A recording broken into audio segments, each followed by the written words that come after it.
The Noble Queen, a Shadow Slave Fanfic. Chapter 176-200. The Queen's words gave Noble pause. The room had been silent for so long before her laugh. Now she had really stepped into trouble. Noble would have been content to never speak throughout the meal, but Amira expected more from her reluctant dinner company.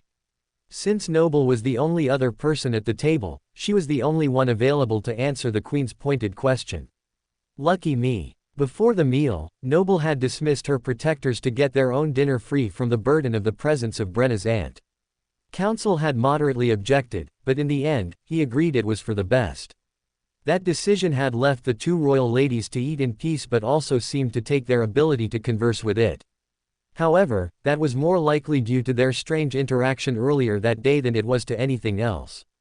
And Amira had not sent away dishes like during their first meal, allowing Noble to eat at least half of each course before it was removed. That had also stifled the conversation, which is why the Queen's sudden question had caused Noble to jump. She had nearly forgotten Amira was there. Is there something important that I want to tell you? Noble repeated the question, scrambling for the words to answer. There was only one thing that came to her mind just then. There is, actually. I had something to tell you about dinner the other night. Dinner. Was it unsatisfactory? Her Majesty frowned. No, that isn't what I was going to say.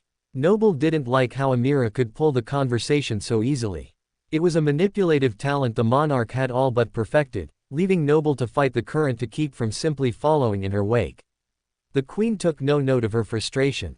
If complaining about the palace cook is the first thing you want to talk about, then I suppose that means Lord Alex was not able to convince you to abandon your folly.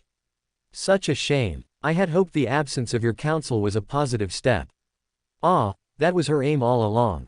It wouldn't have mattered what I said. Noble took a deep breath. I am afraid that Alex and I do not see eye to eye on almost anything. He is too full of himself to ever have my best interest at heart. So the likelihood of him getting me to agree to abandon counsel was nearly impossible. Noble felt the temperature in the room increase. She covertly called forth her fire charm and tucked it into a fold in her gown. While it didn't lessen the heat, it would at least protect her if Amira decided to do more than just express her displeasure. Your loyalty should be to your family. To your parents if not to me. Amira's eyes lit with flames. Why must you be so petulant? Stop being a child. Are you certain I am the one being a child in this? Noble's eyes kept the gaze of the Queen. I am not the one who is demanding something without giving a reason. The light in Amira's eyes was blinding. Noble felt her own begin to water under the fierceness of the other woman's glare. She was forced to look away. We both have our childlike moments, but you certainly have the Simcus's share. Amira rubbed her head. I can see this will get us nowhere tonight. Agreed. Noble sighed. She once again became reluctant to speak. The aunt and niece's relationship was rocky, and every time they spoke felt like it was an argument. But when glasses of wine came with the next course, Noble felt compelled to speak at last. When the servant tried to give her the cup, she politely refused. You will not drink at my table. The Queen looked even more offended than when Noble had said she did not care for Alex. I will drink water, but not wine, Your Majesty. I do not think you should either. The professor braced herself for the retort. You would tell me how to behave. What gives you the right to tell me what to do in my own home? Amira took the cup in her hand defiantly. What I wanted to tell you about dinner the other night is that the wine you gave me was poisoned.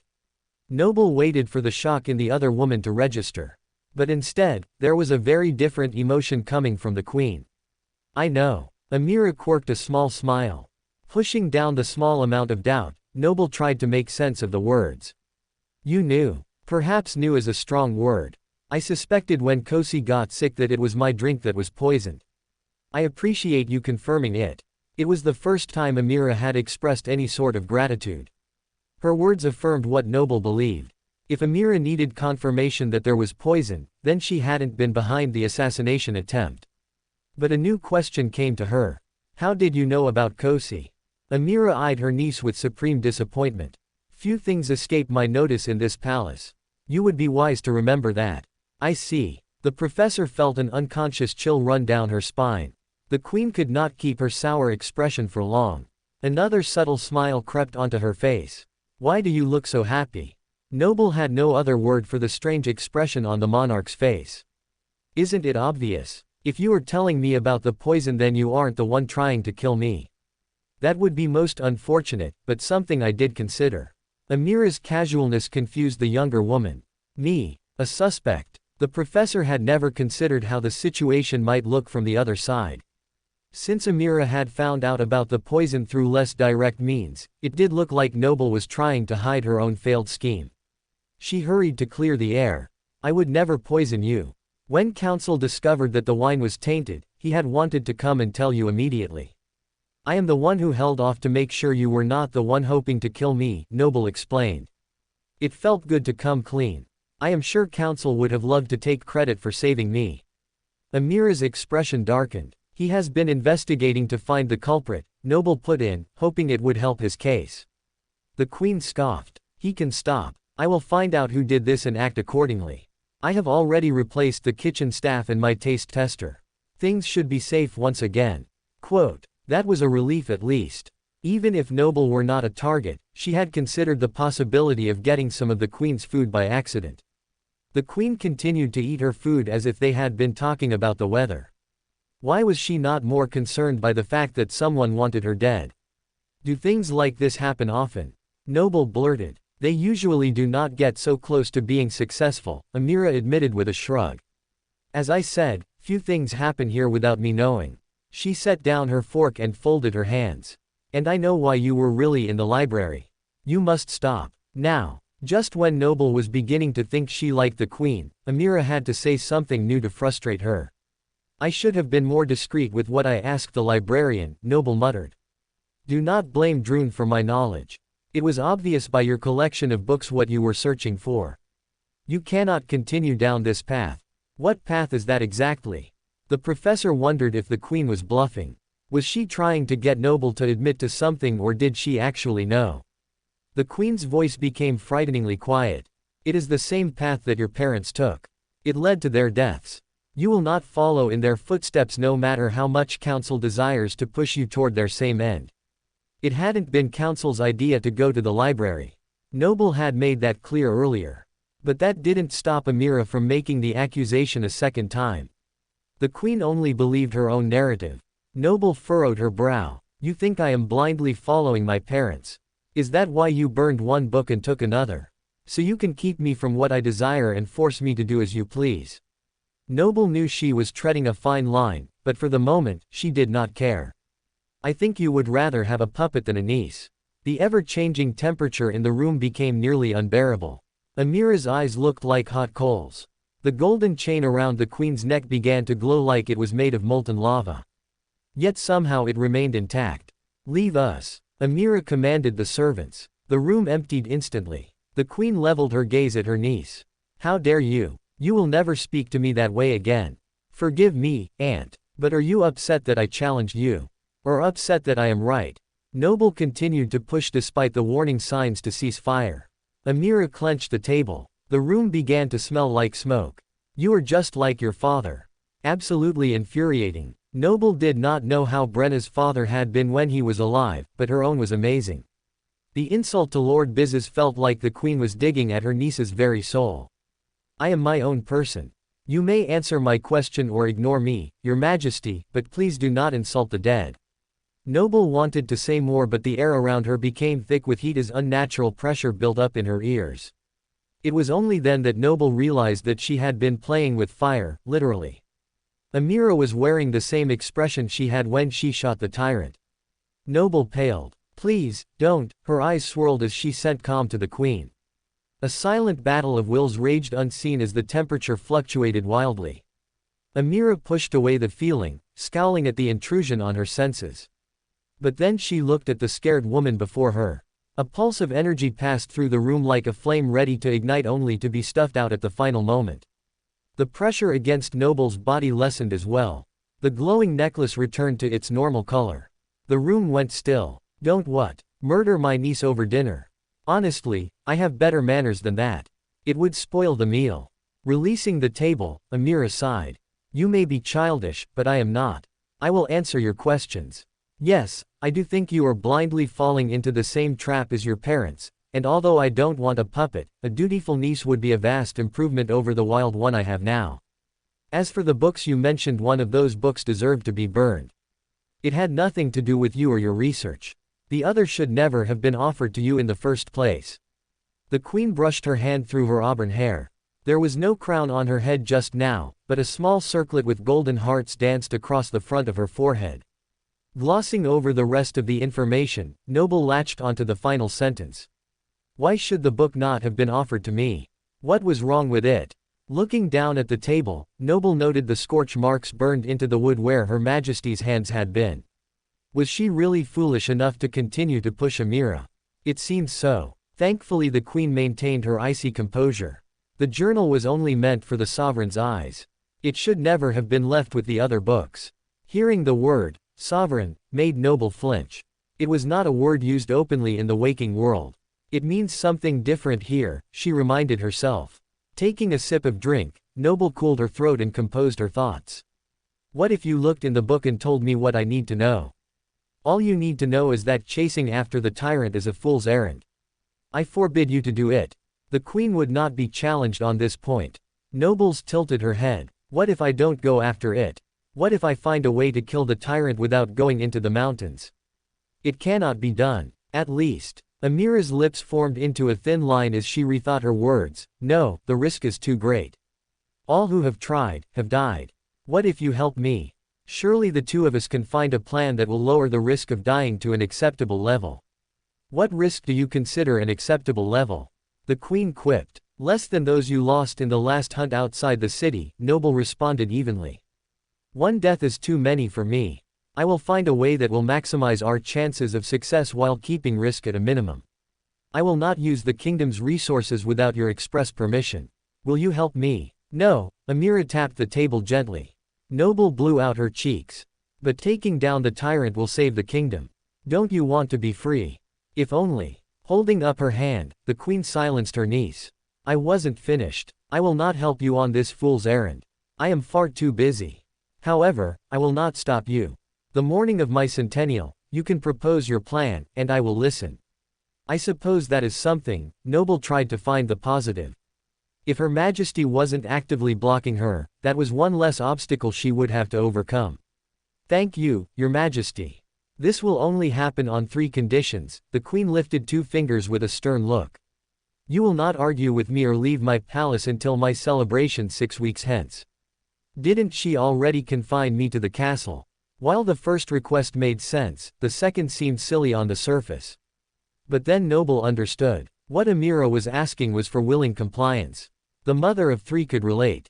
It was much easier to live alongside a child who had promised to obey than one who was forced to follow every step of the way. That was only 2 conditions, Noble pointed out. Ah yes, the third is that you give an affirmation speech for the ceremony. If you don't want to do it, I am sure Lord Alex will oblige in composing the words for you to rehearse. Seems simple enough, especially if I am just reading from a script. I will remain here for the time until your party, Aunt. And I will read whatever Alex writes for me to say. You have my word. Noble figured she would need at least that long to gather information and form a plan. Perhaps all of her diligence would convince the queen to join her. I'll need all the help I can get. We have an agreement then. The queen nodded. Just so we are clear, I still cannot see that yellow journal, right? Noble allowed a hint of playfulness to cross her face. Absolutely not, Amira said, but there was no anger in her words. She had regained her tolerance for the younger woman. You may use what is in the main library, but not my private collection. Amira snapped her fingers, and like magic, the servants appeared to line the walls.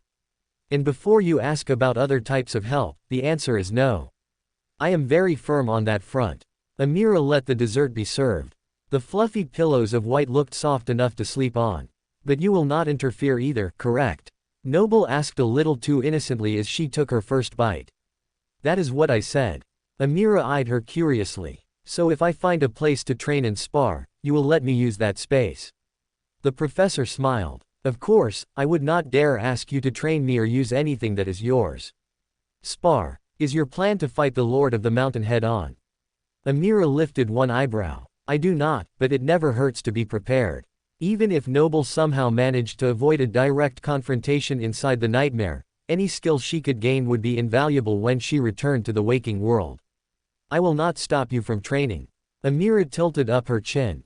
Just when Noble thought the queen was finished, Amira allowed a ghost of a smile. But if you plan to battle Council, you better make him sting. Noble's eyes swirled. That's my specialty. The following morning, Noble led her protectors down a narrow set of stairs.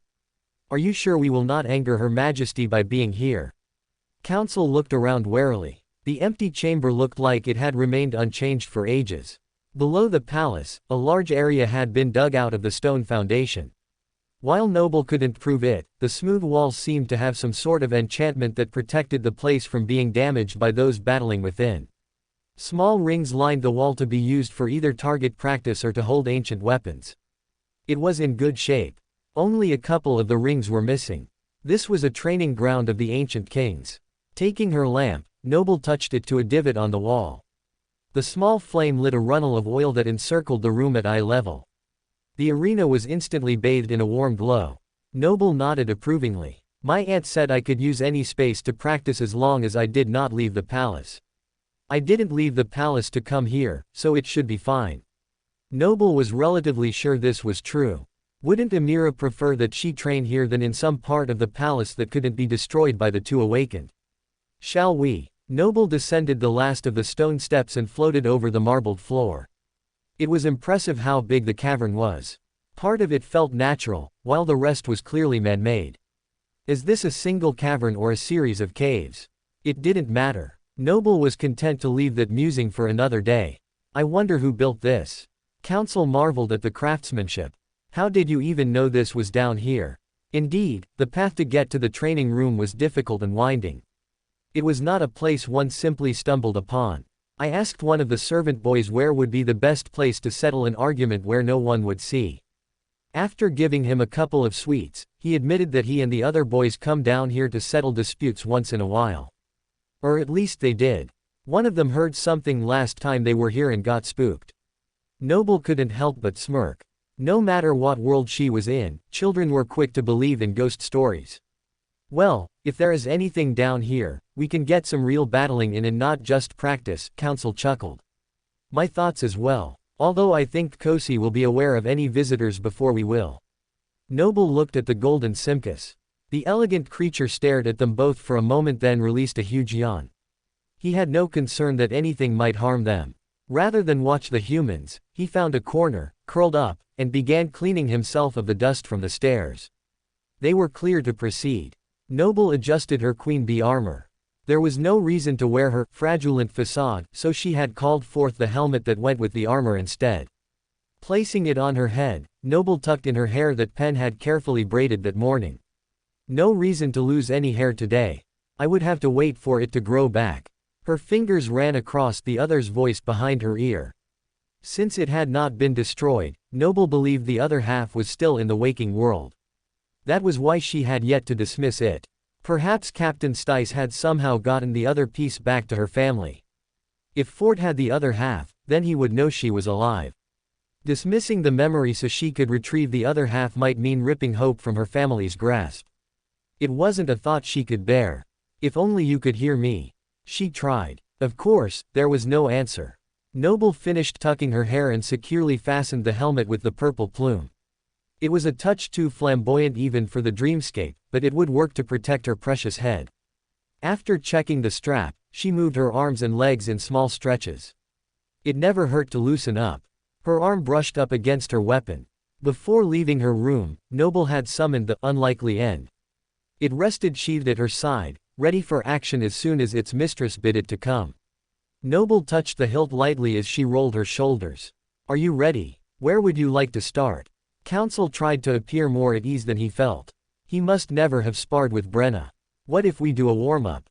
Noble drew the unlikely end and held it up playfully. She struck quickly at the man, and he blocked with a shocked expression. His sword barely raised in time to meet hers. I know you are faster than that. Noble taunted. Those reflexes would have gotten you killed long ago. Resisting the urge to put a little essence into her blade, Noble tried again to coax her partner into engaging. Twice more Council dodged or blocked. That was a good one, Lady Brenna. You nearly got me. Kosi raised his head and scoffed in disdain. Noble did not need a translator to know he disapproved of the sparring. Noble's smile faded. With every hit, she felt the man's emotions waver. What's wrong? I am a little concerned about hurting you, Counsel winced. I would not forgive myself if I wounded you. You saw me fighting against the nightmare creatures, the lady protested. They had no such hesitation, and I ripped them to shreds. They were mostly mindless, couldn't even communicate properly. Counsel pursed his lips. Noble wondered what kind of communication they could make and how much of it the man could understand.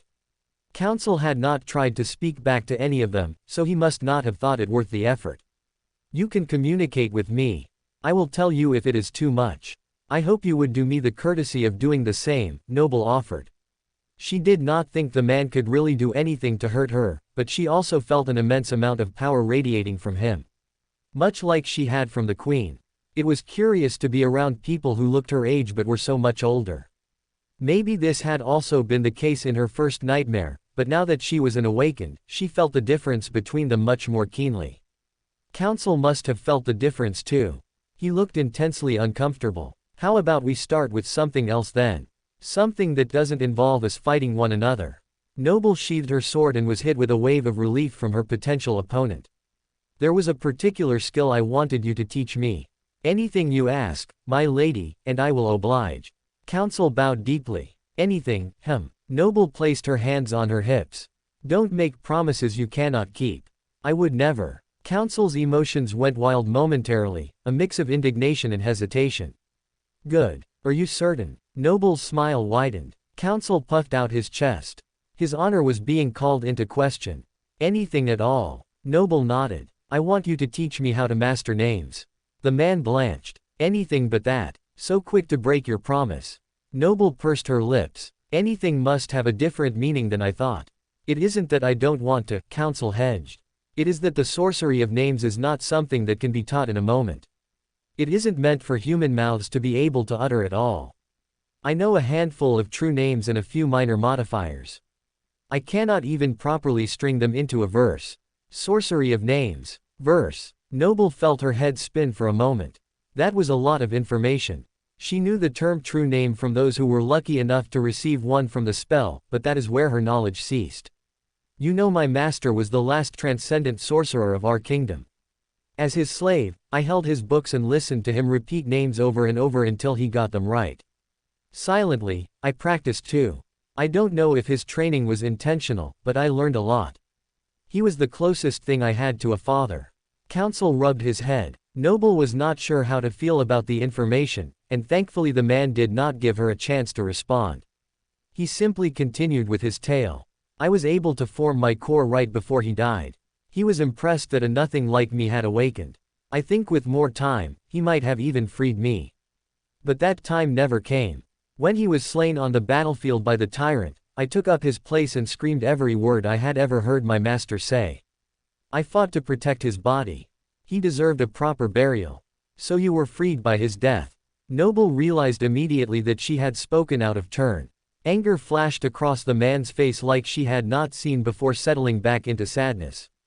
Even as an awakened, I did not gain my freedom. I finally found my way into your parents' household. They were the first people to treat me like equals. They released me. We became friends. Counsel fell deep into thought. The rest was easy to guess. Brenna's parents, Queen Amira, and Counsel had fought alongside each other until 3 out of 4 of them made the fateful trip to meet the Lord of the Mountain. Amira blamed Counsel for the loss of her brother and sister-in-law.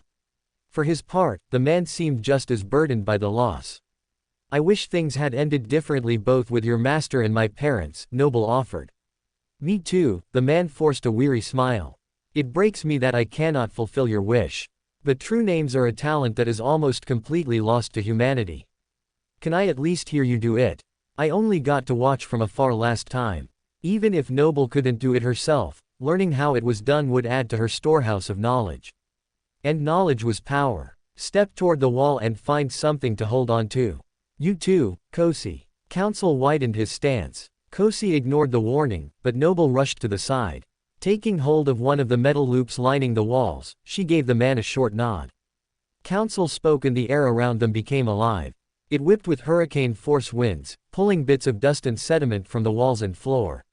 Noble squinted against the gale. Thankfully, her skin was mostly covered, or the dust and silt would have tried to lodge in her pores. Ah! Her feet, which hadn't been touching the floor anyway, lifted even higher as the sensation of floating became irresistible. She gripped the ring, hoping that it was not so ancient that it would give way against her weight. Disturbed by the sudden change, Kosi dug his claws into the stone. The sound of his nails scraping slowly across the ground mixed with the grating of the wind. Then, all at once, the world went quiet. The dirt settled on the floor around the edges of the room. The fire, which Noble had assumed would go out in the whirlwind, sprang back to life and ringed the middle of the wall in candle-like flames. Tucking back the stray hairs that escaped her helmet, Noble brought herself upright once more. That was incredible. How did you do that? I invoked the name of the wind and becoming greater. It is the same as what I did in the fight with the tyrant, only I strung it together with the name of moving swiftly upward and the name of branching wide. Council gave a half smile. Is that what you meant by verse? Noble was beginning to understand. It isn't a proper verse. It is far too clumsy. Unfortunately, all the words I know have to do with battle. My master practiced those the most often. Even then those few words are most of what I can use. The man looked down, embarrassed that he did not have more skill. I think once I get a better handle on my aspect, I may be able to wield more names. You mean talking to creatures? Noble was confused about how the two might relate to one another. That is an ability related to my aspect. I followed in the way of my master. My aspect has to do with communication. It is why I can pronounce the words at all. Council furrowed his brow. It bothered him that he was not further along in his study. I imagine it isn't easy. Noble tried to speak the words that she had heard Council use. They came out in a garbled mess. Council burst out laughing. Forgive me. I did not mean to tease you. He tried to control the bounce of his shoulders. Noble giggled. Was it that bad? She tried again and again. Each time came out more mangled than the last. Part of that was because neither she nor Council could stop laughing. But mostly the difficulty lay in the fact that the words were not meant for human mouths. They were so foreign as to remain beyond reach for all but the most gifted mortals. Here, try these others. Council was too amused by the game to stop. He gave her all the words he knew, but all of them felt like gravel in her mouth. After a couple of hours of trying and failing, Noble puffed out her cheeks. All right, I get why you told me no when we started. I am not any closer to any of those than I was when I began. Council chuckled. Do not despair, my lady. It was never meant to be, no matter how hard you try. It has taken me many years to get the words that I have. If it makes you feel better, there is one I know in my head, but I cannot get my mouth to make it no matter how hard I try. Oh, what word is that? Noble tilted her chin in disbelief. Using the name of the wind, Council blew some of the dirt in front of them before writing the name in the dust. Noble could not read the ancient writing, so she waited for the man to explain. This was one of the first names I heard my master use. I know it in my head, but that will not translate to my speech. He said the word, but this time nothing changed in the room except Noble's face. A spark of recognition moved across her face. That sounds a lot like. Noble spoke a single word. Suddenly, the shadows fled. The ring of candlelight surrounding the room became suddenly brighter. The shadows shrank, sending even the strongest of them deep into the recesses beyond view. Noble shielded her eyes. Her heart swelled with both fear and excitement. What had she done? Had she somehow harnessed the power of fire? No. The room had not gotten any warmer. So what exactly was happening? As the flames returned to their normal reddish hue, Noble's eyes were able to focus. Kosi was inexplicably by her side, the hair on the back of his neck up and his teeth bared, ready to attack.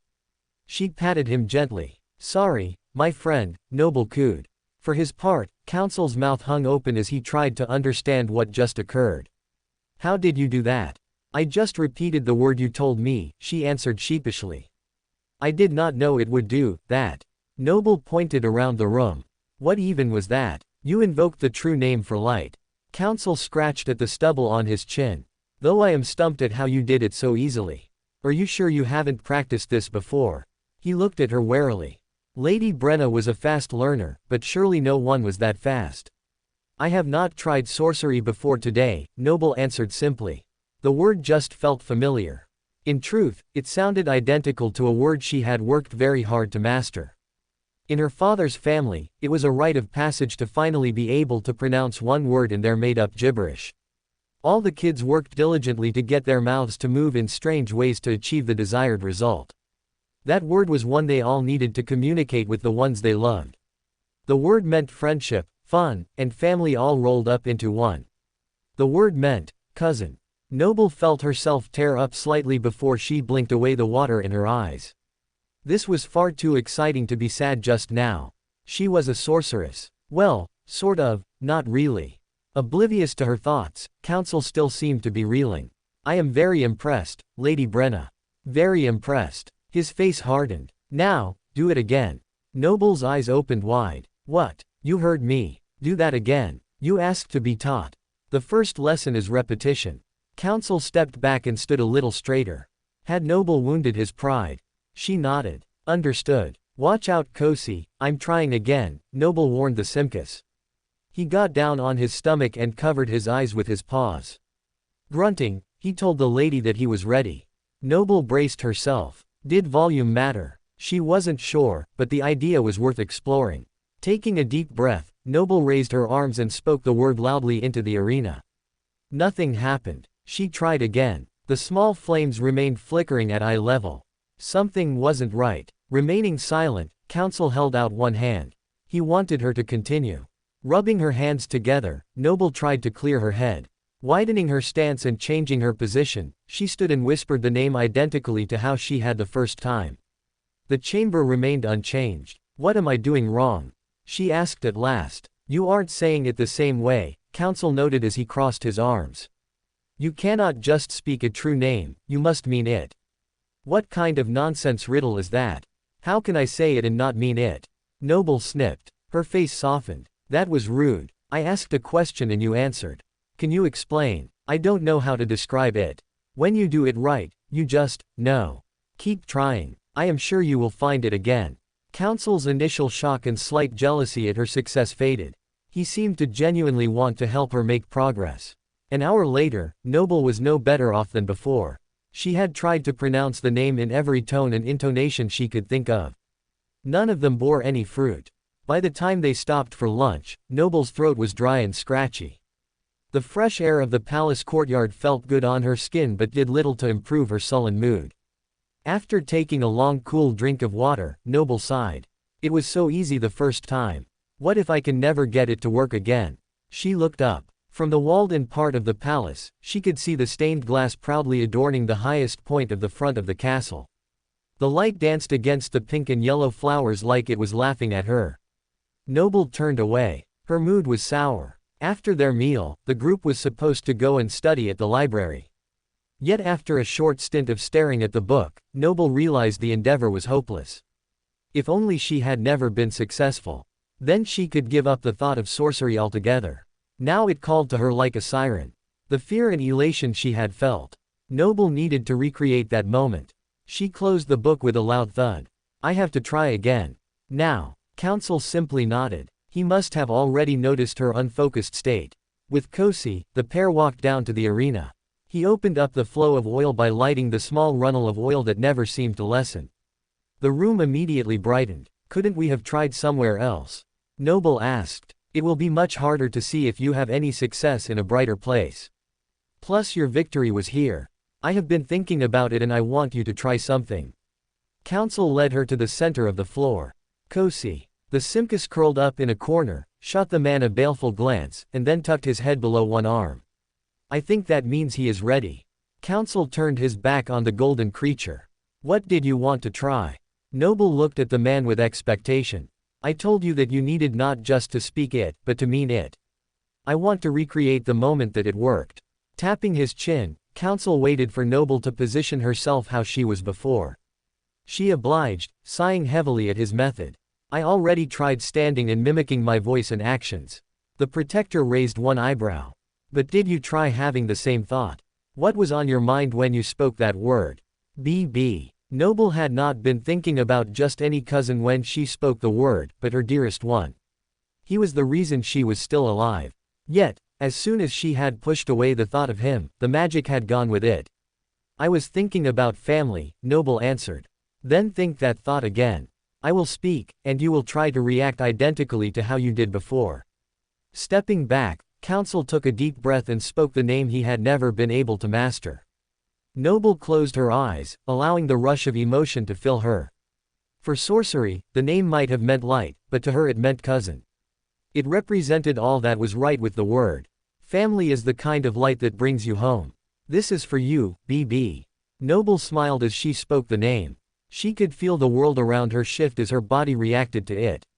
The light around the perimeter brightened as the shadows ceased their wandering. Even the reflection off of Counsel's sword became blinding. Controlling her fear and exhilaration, Noble managed to lower the light slowly back to its original state. You did it. Counsel squeezed Noble's arm lightly. Blushing, she nodded. I couldn't have done it without you. Thank you. From the shadows, a new sound joined their congratulatory cheers. Applause. Welcome to Fanfic Audiobook, your go-to place for immersive audiobooks.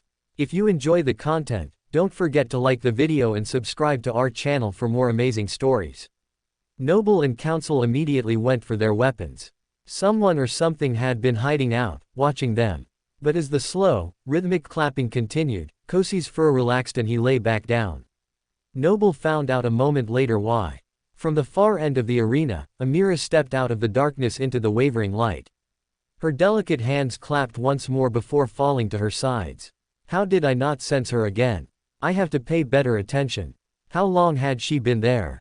Had she followed them? Surely the queen had better things to do than spy on her niece. Or maybe someone else had been spying on them and told Amira that they were down here. The end result was the same. They had been discovered. Not that they were hiding. Were they? We have nothing to be ashamed of, Noble reminded herself. Her Majesty's eyes flicked between the two people before her, an unreadable expression on her face. But Noble could sense her emotions. Amira was less than pleased. Counsel bowed deeply and Noble fell into a modified curtsy as they waited for the monarch to draw near. I did not realize you were turning my niece into a sorceress, Amira pressed her lips together. How long has this been going on? Noble's eyes opened slightly. Please do not blame Counsel. I asked him to show me this morning. Her Majesty tapped her foot. Do not lie to me, Brenna. No one could do that in the span of a day. She's not lying. Counsel came to Noble's aid. For some reason that word comes naturally to her. She could not do any others and likely never will. Wow, thanks. Noble wasn't sure how to feel about the man's assertion. While it was probably accurate, it stung a little to hear. Her natural reaction of disappointment is what convinced Amira that what they said was true. She relaxed slightly. Do not treat sorcery like some jester's trick. It is a serious endeavor and few can master it. Amira glared at Counsel. The words were meant for him more than Noble. Hadn't the man said he had only been able to use a few names? That must not have been enough in the Queen's estimation. Understood, Your Majesty, Counsel bowed. At least you chose the proper place to do something so reckless. This room has withstood far more fearsome things than either of you. For a moment, the Queen seemed almost winsome. Her softened face made her look as captivating as the sunrise. The difference is unbelievable. Glancing around, Noble wondered who exactly had graced this ancient arena before her. Brenna's ancestors are their champions. I am glad our location meets your approval, the floating awakened said after an extended silence. I would not have wanted to damage anything with my attempts at sorcery. The words brought the Queen from her reverie. Amira turned a frustrated glare on her niece. You should have told me that this was the kind of training you wanted to do. It wasn't, Noble answered, then winced. Something in her said it would have been better to just apologize. Then tell me, what kind of training had you intended? Amira's eyes looked ready to light any moment. Just the regular combat training, the duelist champion pointed to her estoc and Counsel's sword. Her Majesty snorted derisively. And have you done any combat training today? Noble flushed. Not yet. Well then, get on with it. Amira spread her arms. You are staying, Your Majesty. Counsel shifted uncomfortably. Am I not allowed to be anywhere I want in my own castle? Amira challenged. Unless you consider this outside the palace, in which case Brenna has broken her promise. Of course, it is part of your palace. You are welcome to stay, Noble smiled a little too brightly. It is just that I thought you were not going to help me. I'm not helping you. I'm observing you. Completely different things. Amira lifted her nose into the air. She glided effortlessly across the room to a stone bench next to Kosi. The Simkus lifted his head hoping to be scratched, sniffed in disappointment, and then curled up into a disgruntled ball. Council looked at Noble, who shrugged.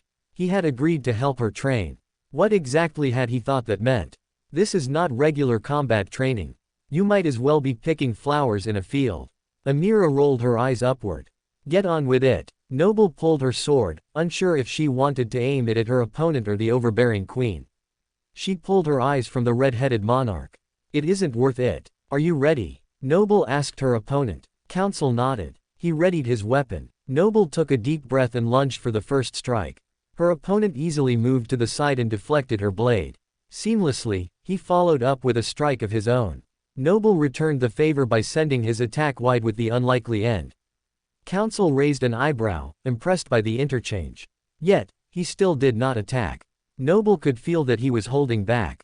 We will see how long that lasts. Becoming more aggressive, Noble pointed her estoc at Council's chest. She barreled toward him in an explosion of motion. Council blocked many of the attempts, but some slipped past his guard. The pristine surface of his polished breastplate became scarred with a morbid design from the estoc's blade. Council did not seem to mind the defacement of his armor. He was too busy paying attention to the queen. Noble furrowed her brow. Pay attention to the one who has the pointy blade. She wanted to scream. The harder she pressed, the more the man gave. It was very similar to when her daughter was in a bad mood, and Noble let her get out all her aggression. Now I understand why Rainey was so frustrated with me when I tried to coddle her. The more Council gave ground, the more Noble pushed the advantage. At last, the Protector's sword clattered to the ground as he dropped to his knees. I yield, he announced, his eyes glued to the ground. You gave up, Noble corrected him. Her shoulders rose and fell with indignation. He doesn't want me to evaluate his skill. Amira brushed her hair behind her shoulders. The question is, why? It is not like that. Council's emotions were erratic. I didn't want to hurt Lady Brenna. His argument has merit. If Amira is looking for an excuse to imprison Council and force Brenna to sever her relationship with him, that would be a good option. Seriously wounding the Queen's niece would make Council unpopular, and Amira would be unlikely to allow the real story to surface. A coward, as usual, Amira stood from the bench and smoothed her dress. Some things will never change. Council remained with his eyes averted, but Noble could feel the hatred he felt for the Queen's words. You, on the other hand, Amira circled her niece with her hands behind her back. You have changed considerably. I suppose if I want a proper gauge of your skill, I will have to discover it myself. Oh. Amira nodded. Fight me. Noble had seen the words coming, but somehow she still was not prepared. Your Majesty. Has your hearing been damaged? I said I want you to battle me. Amira pushed up her sleeves, revealing a slim golden band on each wrist. They matched her simple necklace perfectly. Council frowned, ready to come to Noble's defense. But she shook her head slightly. I meant that you said you would not help me train. Have you changed your mind? Noble realized she was working contrary to her goal. She had wanted to ask Amira for training help before the monarch had preemptively refused to assist her. Even with the rebuff, Noble had decided to politely request a duel with the Queen in a week or two, once she had figured out a little more about Amira and her fighting style. The event had come sooner than expected, but it was still desirable. And here I am trying to talk my way out of it. Fortunately, Amira did not accept the excuse. I do not change my mind once it is made up. And I made up my mind to gather information. This seems to be the only way to do it accurately. Removing her crown, Amira handed the priceless jewels to Council. Do you think you can take better care of this than you do of my niece? The man pursed his lips and nodded. Angering the Queen would only mean a harder time for Noble in battle. Should I find you a weapon, Your Majesty? Council offered with a forced smile. You may use my sword if you like. I will never wield a man's sword. Her Majesty looked like she might set Council on fire for his kindness. From somewhere hidden in her voluminous gown, Amira pulled a long, thin dirk. The weapon was longer than a dagger but much shorter than Noble's estoc. It was the perfect length to defend oneself against an unexpected attack. Or to stab someone in the back when they weren't looking. The latter thought made Noble shiver. Are you afraid? A smirk crept its way onto Amira's face. Noble shook her head. You should be. A ball of fire ignited in the queen's free hand. It came spinning toward Noble in the blink of an eye. The seasoned duelist barely had time to dash out of the way. Even then, the heat of the flames threatened to melt her armor to her flesh. Pretending to roll along the ground, Noble called forth her fire charm and covertly slipped it into her breastplate. She immediately felt cooler. One problem solved. Bee had been burned enough times by fireshing for the duelist to know exactly what unpleasant fate awaited her if she did not protect herself. So the risk of calling out a memory in front of others was worth it. Fortunately, none of the others in the room seemed to notice the move. As Noble whirled around, Amira raised her dirk to take a swipe at her opponent's head. No. Noble's heart skipped a beat, knowing her sword would be unable to meet the other blade. All she could do was duck a second time. The dirk clipped the top of her helmet and severed the beautiful plume perched there. The flaming feather fell to the ground, smoldering. Thanks to the charm, Noble hadn't even realized it was on fire. Was she trying to help me? Something inside her said it was likely just a fortunate side effect. For nothing inside Amira spoke of goodwill. Her Majesty was angry. Is that all you have? She mocked. It was the same taunt she had given the Lord of the Mountain. Noble tightened her grip on the unlikely end. I'm not some nightmare creature. I'm much worse. She straightened her back. Her entire demeanor changed. Amira was the queen of this kingdom, but Noble was Queen Bee. The cadence of the battle shifted. Because the unlikely end was longer than the dirk, Noble used this to her advantage. Managing to stay out of the reach of the blade, she struck hard and fast 4 times in quick succession. Amira raised and lowered her dirk, blocking 3 of the 4 attacks. She let the 4th go wide, snipping a strip of her skirt from the outermost layer. The emerald piece flitted through the air like a fallen battle flag. But only Council was able to see it. The 2 ladies were otherwise occupied. As the temperature in the room rose, so did the action. Amira forged a path through the arena like she was walking on air. Oh no you don't, that's my thing. Bee fought ferociously. Mirroring the steps of the queen was no easy task. The monarch had a combat style unlike anything Noble had ever seen. It was graceful with bouts of explosive movement. Amira gave just enough to draw Bee in before bursting forth to make her mark. Fortunately for Noble, the weapon was incredibly strong but not enchanted. Her armor held up against the dirk when it slipped past her defenses. Amira wore no armor. Slowly but surely, Her Majesty's emerald skirt was cut and slashed as it came within range of Noble's estoc.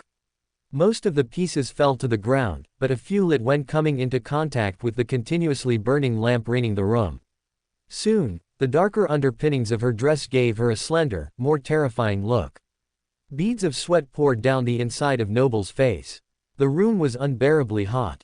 And she had a charm which should be protecting her at least a little. How much more must Council and Kosi be suffering? She had no time to check on them.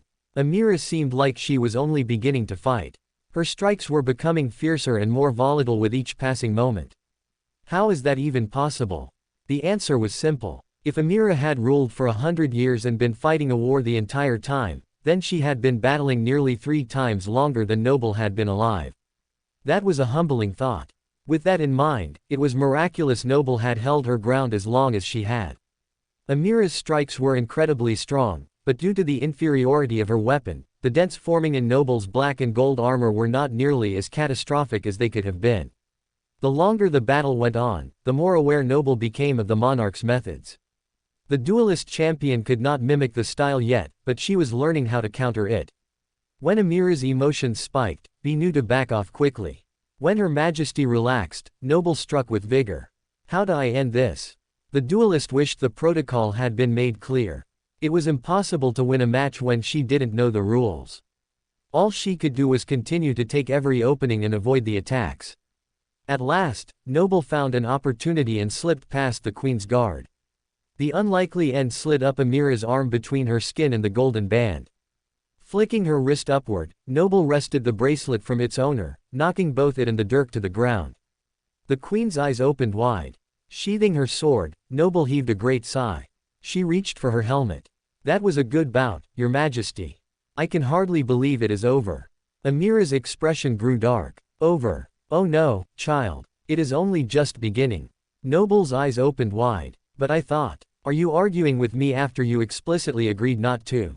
Amira picked the bracelet up from the ground and tucked the dagger into her frayed skirt.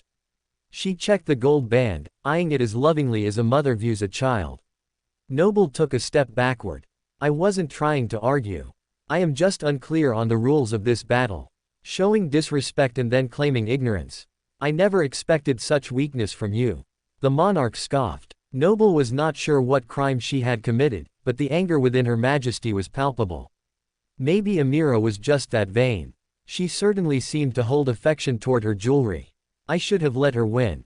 But the duelist suspected that would have also gained the monarch's ire and led to this same end. There is no pleasing her. As if reading her thoughts, Amira narrowed her gaze. Her hands lit like a pair of braziers. You want to know when this is over. It is over when one of us yields. And I never will. Before Noble could speak, 2 molten balls plummeted toward her with frightening speed. Seriously. Noble knew from the other woman's emotions that the strike was coming, but she had hoped that Amira would reconsider at the last moment. What is the mad woman doing? She was making a point. That much was clear. Amira was ruled by her anger. She was no longer gathering information. She was seeking revenge. A cold feeling overtook Noble. This wasn't the dreamscape. If she died, it would be permanent. She won't actually try to kill me, right? The thought was somehow not reassuring. The memory of Amira's dead general popped into her head at just the wrong moment. Your Majesty, you cannot act so rashly. Counsel stood up from the solid stone bench only for a ring of flames to burst from the ground around him. You and the Simkus will stay in your place, crown holder.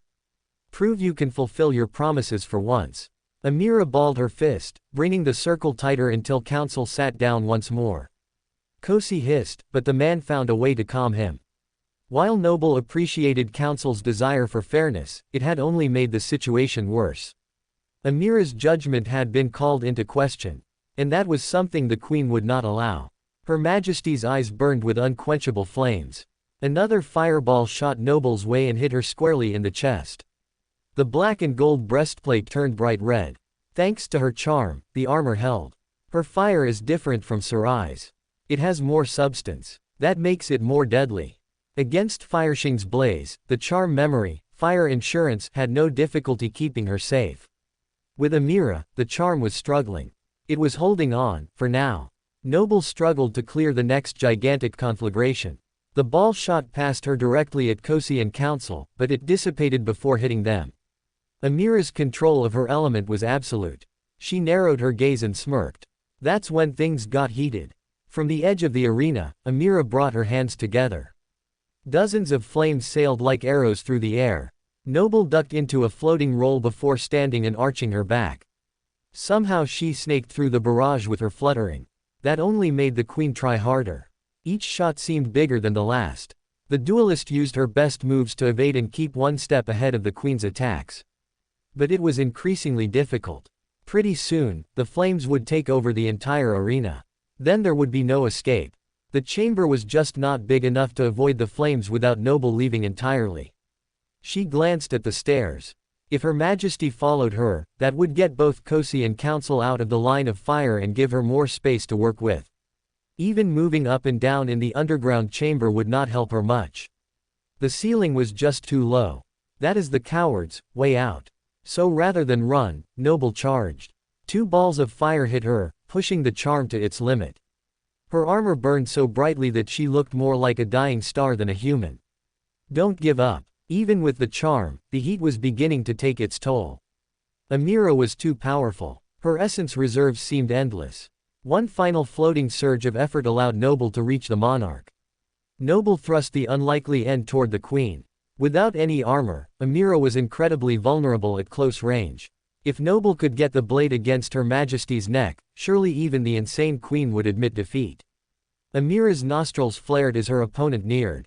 She tilted her head to the side, begging the estoc to take off her head. Noble realized she felt a little too happy to oblige. The thought scared her. Amira's animosity toward her was feeding a hatred in herself. The feeling appeared to be mutual. Amira's fist became flame, just like her body had in the battle against the Lord of the Mountain. At the last possible moment, Amira ducked away from the estoc, replacing her neck with her immolating flame. Noble's weapon slipped into the grasp of the fiery hand, becoming white-hot as it made contact. It drew no blood. There was no blood to draw in the burning fist. No. The professor could feel the strain becoming too much for her favorite weapon. It would shatter into a rain of sparks before she could withdraw it. Instinctively, she funneled essence into the unlikely end to activate the enchantment. Amira cried out in pain as her hand returned to its normal state. An ashen mark now scarred her palm. "You." Noble gasped and lowered her sword. "Forgive M," she started as she suddenly found herself slammed up against the wall. Grasping her niece by the neck, Amira's uninjured hand lit up like a star. The flames on the wall climbed out of their home and surrounded Noble's head, slowly sucking the oxygen from her lungs. Noble coughed, unable to speak as her throat went dry. Her mind felt suddenly fuzzy. She was suffocating. "I have to get her away from me." Noble knew what she needed to do, but the way to do it was suddenly elusive. "Lady Brenna yields." A voice broke through the fog. The flames abated and Noble gasped for air. "You will let counsel speak for you." Amira kept her niece pinned to the wall.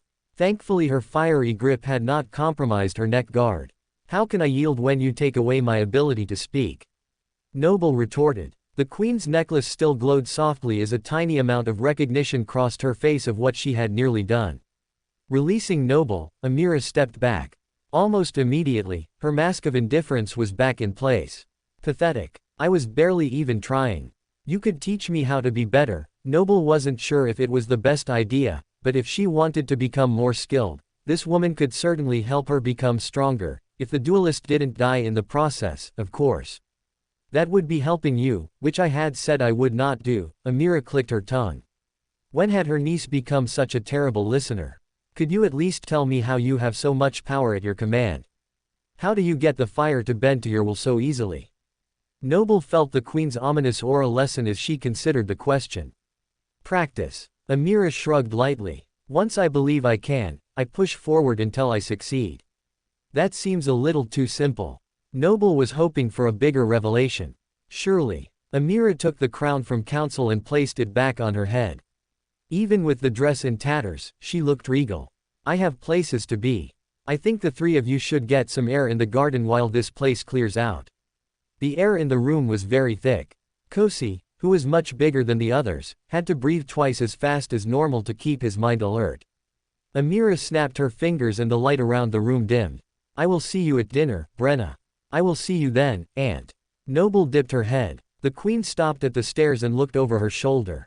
"Oh, and Brenna. Next time we fight, I won't hold back."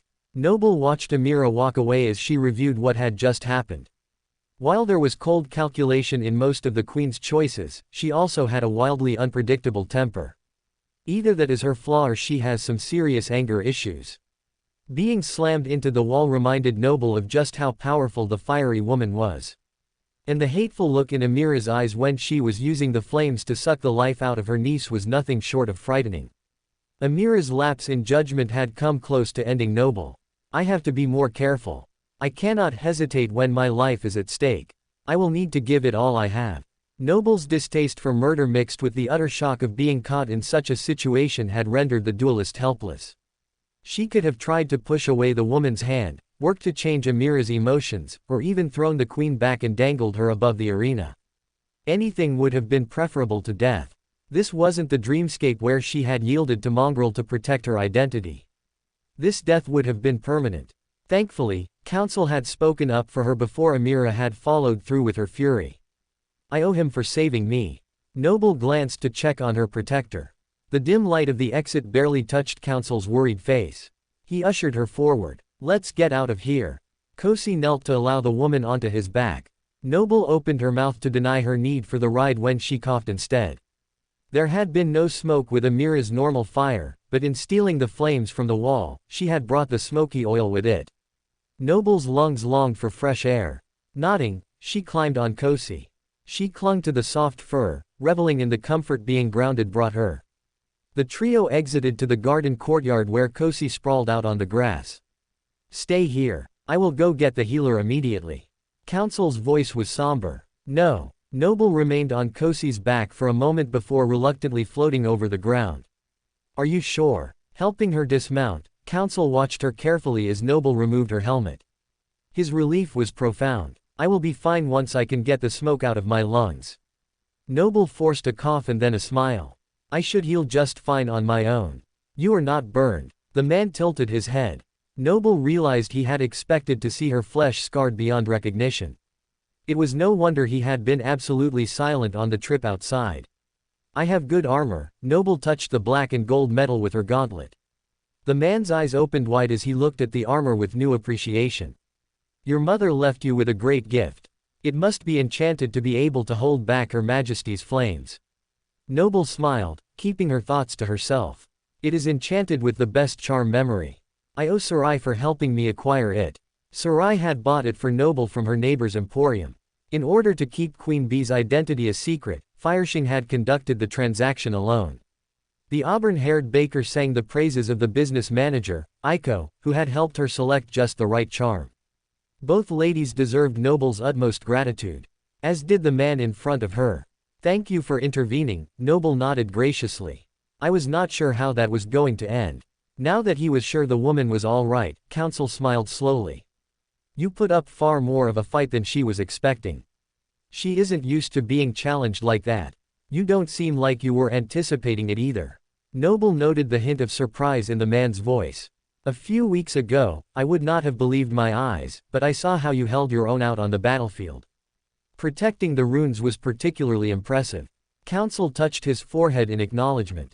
You saw that. Noble wondered how in the world the man had been able to split his attention to witness her taking down the deranged goats. Only part of it, but I know how brutal those things can be. We lose more men to them than most anything the Lord of the Mountain can throw at us.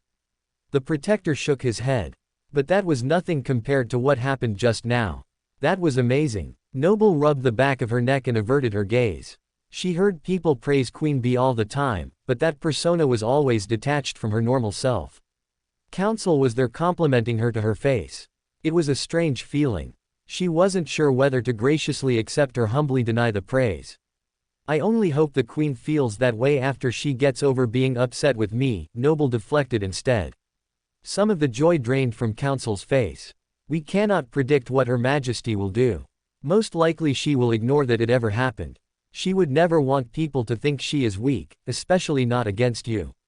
Why, especially, me? Noble caught the man's extra emphasis on the word. She felt the man's emotion spike. At that moment, Kosi stood and hissed. Counsel drew his sword and looked in the direction of the disturbance. At the top of the courtyard wall, a man was perched in a black cloak, looking like a gargoyle in one of the crenels. Is that a palace guard? Noble asked. She hadn't seen any men patrolling the wall before, so she had no idea of their uniform. Surely that fool has not come to gawk at the Queen's garden. So what is he up to? Counsel mused as he protected Noble from view with his body. I'll get to the bottom of this. You there, he shouted, come down and explain yourself. The figure stood slowly, seeming for a moment like he might comply. But rather than find a way into the palace, he stepped backward and disappeared from view. Noble locked on him to lift him, then faltered. Her eyes opened wide. By the time she recovered, the man was out of her sight and out among the people of the city. Kosi, Counsel said calmly. Fetch. The Simkus snarled and bounded forward. He looked like a completely different creature than the one that had just been lazing about on the grass without a care in the world. The golden terror tore through the flowers, uprooting a few and trampling many more in his pursuit of the trespasser. Then with a gargantuan leap, Kosi jumped on a stone planter halfway up the wall and then to the top of the crenellations. He disappeared from view a moment later. Noble furrowed her brow. Don't worry. We will get him, Counsel assured her. No, you won't. He is gone. Noble had searched through the many emotional signatures of the townspeople and found the intruder just as he exited her range. He narrowly evaded being lifted through the air back toward her. Or at least holding him in place until Kosi got there. Noble rubbed her forehead. If only she could leave the walls and fly after him. They waited in silence, hoping that the Simkus would prove Noble wrong. They were disappointed. As Kosi entered the garden from a different angle, he climbed down gingerly and joined the pair once more. Counsel listened to him carefully before cursing loudly. What is it? Noble did not like being left in the dark. Kosi says the man was too good at hiding his scent. He ducked into the market and disappeared without a trace. Nodding slowly, Noble hummed. That makes sense. He must live around there. Counsel's expression changed from anger to confusion. You know him? Not exactly. But I've seen him before. Noble pressed her lips together in a firm line. She recalled the stranger who had disappeared after locking eyes with her on the day she arrived. It was the same person who was on the wall just now. I don't know who he is, but I can tell you this much. He wasn't here to gawk. He was looking for me. Sweating, Theo gave a slight bow as he approached Lady Brenna for an updated report. The soldiers could not find the person matching your description in the marketplace. It had been a few hours since Council had sought out the captain to search for the trespasser.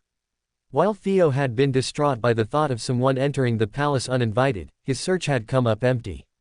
Hovering over a stone bench seat, Noble closed the book in her lap and scratched Kosi behind the ear. She was not surprised by the results. Dipping her chin, she smiled at the captain. I appreciate your diligence, Captain Theo. I know you did your best. Quote, did he? Council paced across the garden in the late afternoon sun. With all the manpower at your disposal, you couldn't find anyone at all. The captain clicked his tongue. The description of an ominous-looking man in a black cloak actually yielded many results. Too many, in fact. But none that bore any fruit. I don't suppose you have any more information. That is all we could see from here. The protector waved his hands in frustration. Kosi lifted his head from the affectionate patting and grumbled. Kosi said he smelled like earth. Council sighed. It was probably the least helpful thing the Simkus could have said. Intentionally or otherwise, that scent would have been what caused Kosi to lose track of him. Noble cleared her throat lightly. The man had dark eyes and hair. He was hunched over on the wall, but I think he must be quite tall. And there is a scar on his right cheek. Also, he was an awakened. Council's mouth opened slightly. Understood, Lady Brenna. I will inform my men. Theo made a mental note of all that the woman had said.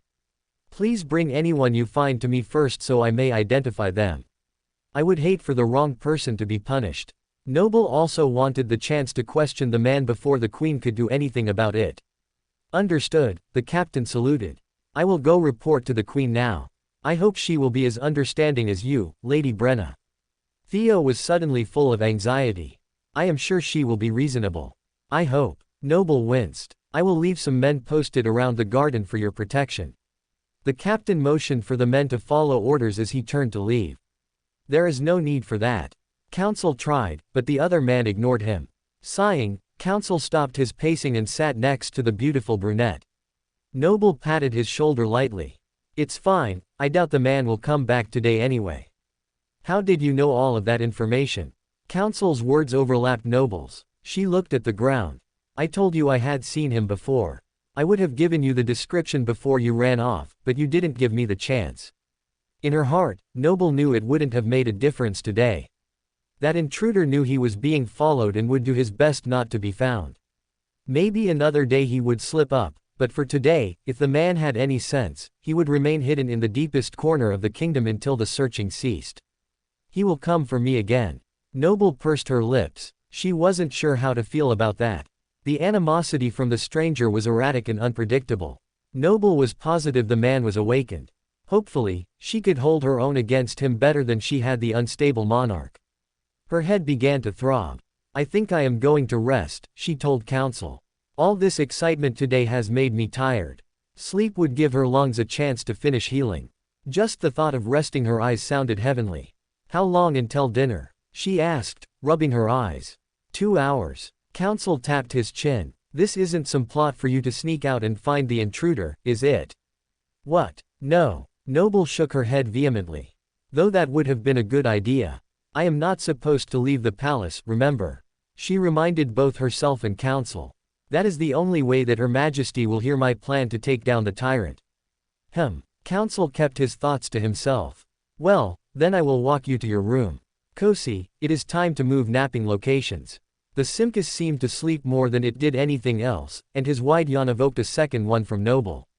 The trio made it to Lady Brenna's chambers.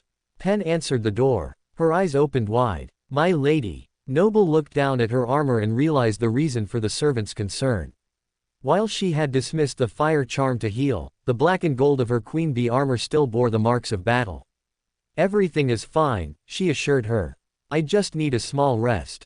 I'll help you change. Lenore dipped a curtsy as she came out of her room. Give me a moment, and then you may help. Noble needed to dismiss her armor before she could put on new clothes. With a short glance at Pen, Counsel strode over to one of the couches. I will wait in the sitting room while you rest. If the man comes back. He won't. Not today. Noble sighed. But if he does, I want to be close at hand. Counsel gripped his sword. Lenore asked tentatively. There was a man on the wall. It was probably nothing. Noble wanted to smack Counsel for bringing up the subject in front of the women. When Pen and Lenore grabbed hands with pale expressions, Noble knew telling them not to worry would do no good.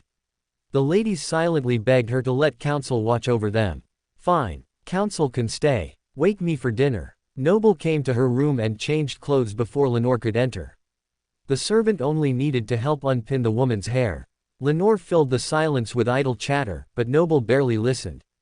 Her attention was focused on the other room. Counsel and Pen were standing very close together. She could only see their outlines and feel their emotions, but still, she could sense the two were deep in discussion. Whatever Counsel had said caused the woman to throw her arms around his neck. He backed away and patted her arms gently. How close are Counsel and Pen? Noble interrupted Lenore as she was talking about how she should add some lace to the hem of this evening's gown. Close. I suppose they get along very well.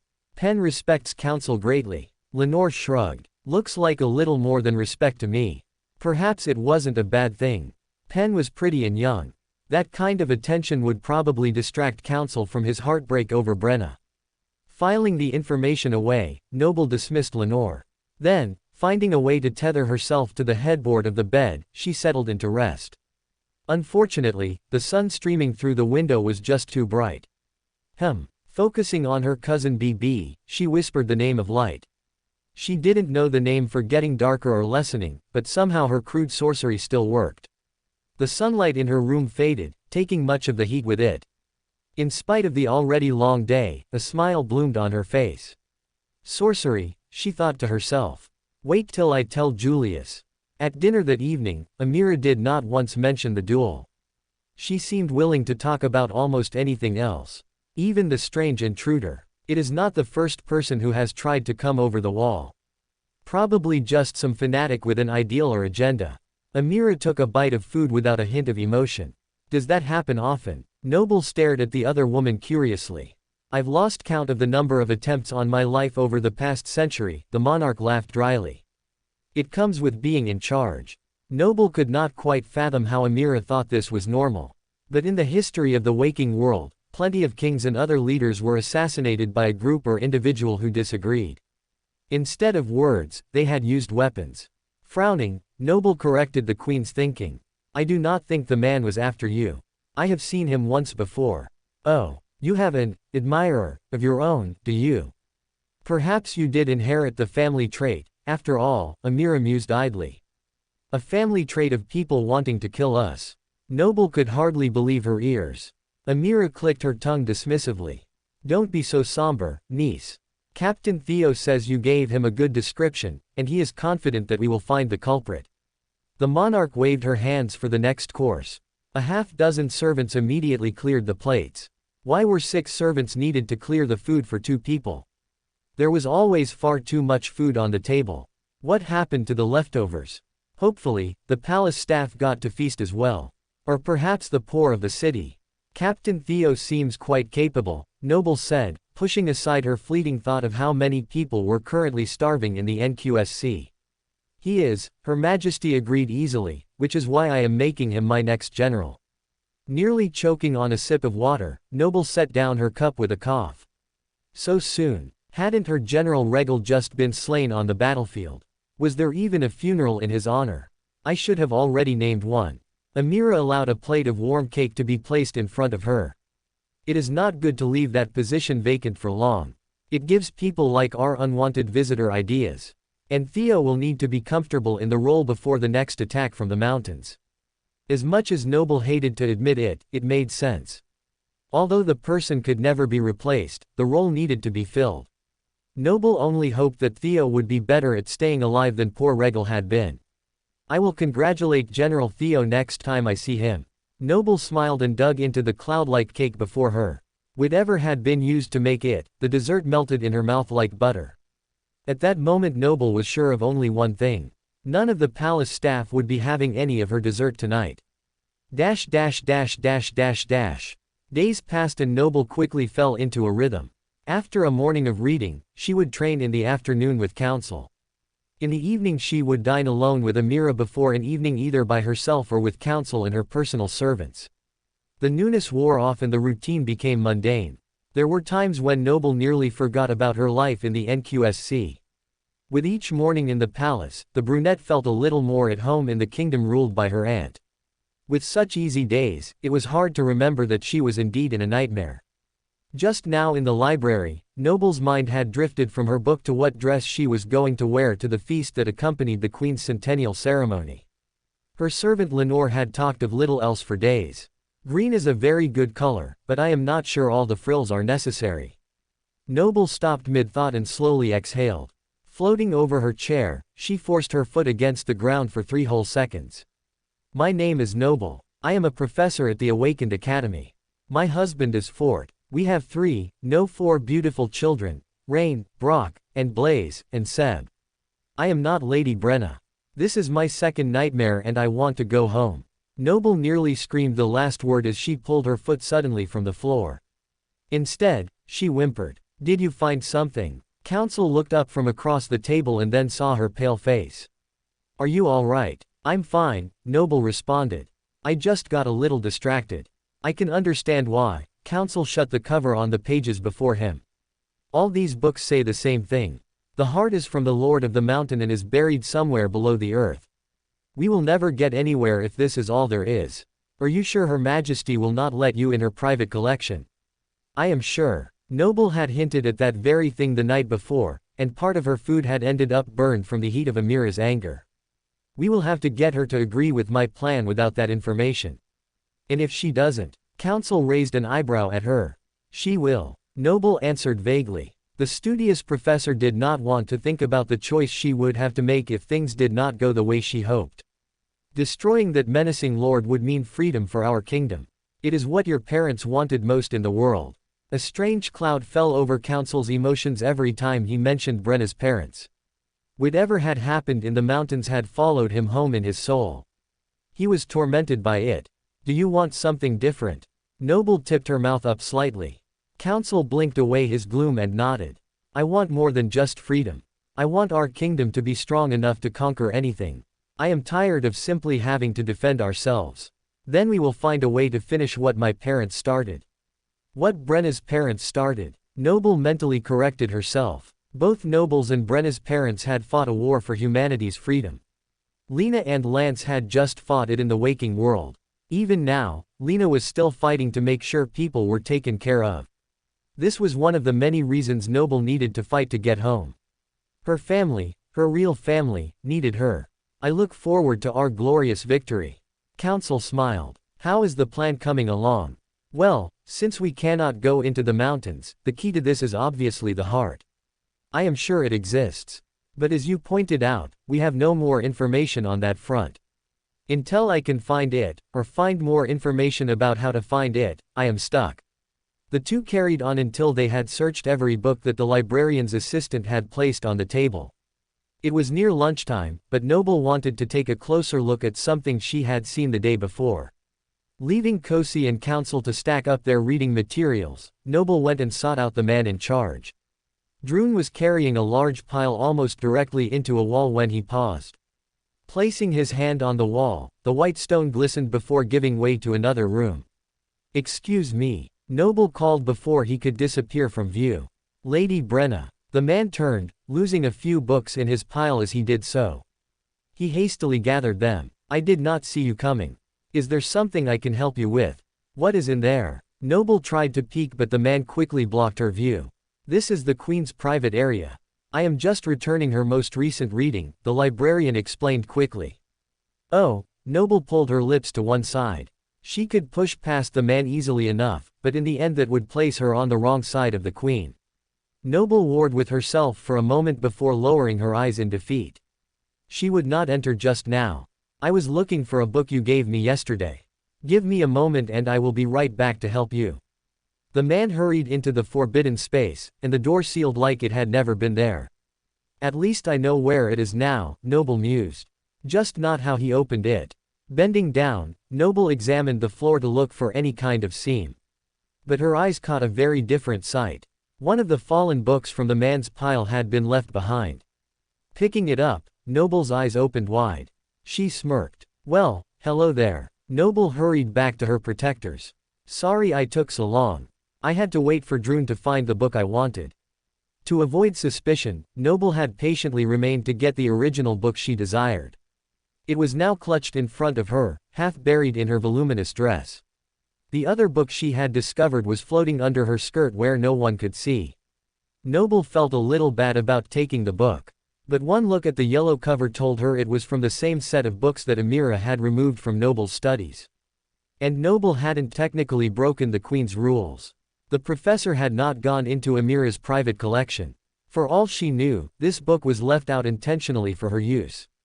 On the floor, the woman's conscience nagged, but Noble pushed the thought aside, and forced a bright, totally not guilty-looking smile. When she rounded the corner, Counsel looked relieved. He placed his hand on his chest in a modified bow. I was just about to come looking for you. I am glad you got what you needed. Do you want to sit and read now? Noble winced. Looking at things right away is what she would normally do. She didn't like to leave a task unfinished. But the floating book hidden in her garment reminded her that she could not stay. She motioned toward the servant already cleaning the area. We should let him finish his work without disruption. I'll take it to my room to read before bed this evening. I can return it tomorrow. Noble took the man's arm and urged him forward. Come on. I would like to drop this by my room, and then I'm sure Kosi would like something to eat. The Simkus's ears twitched. In a flash, he bounded past the humans, swishing his tail as he went. Oh no. The furry appendage whipped at the woman's skirt, knocking the book from its hideaway. It bumped along the ground and against the table leg where they had been working all morning.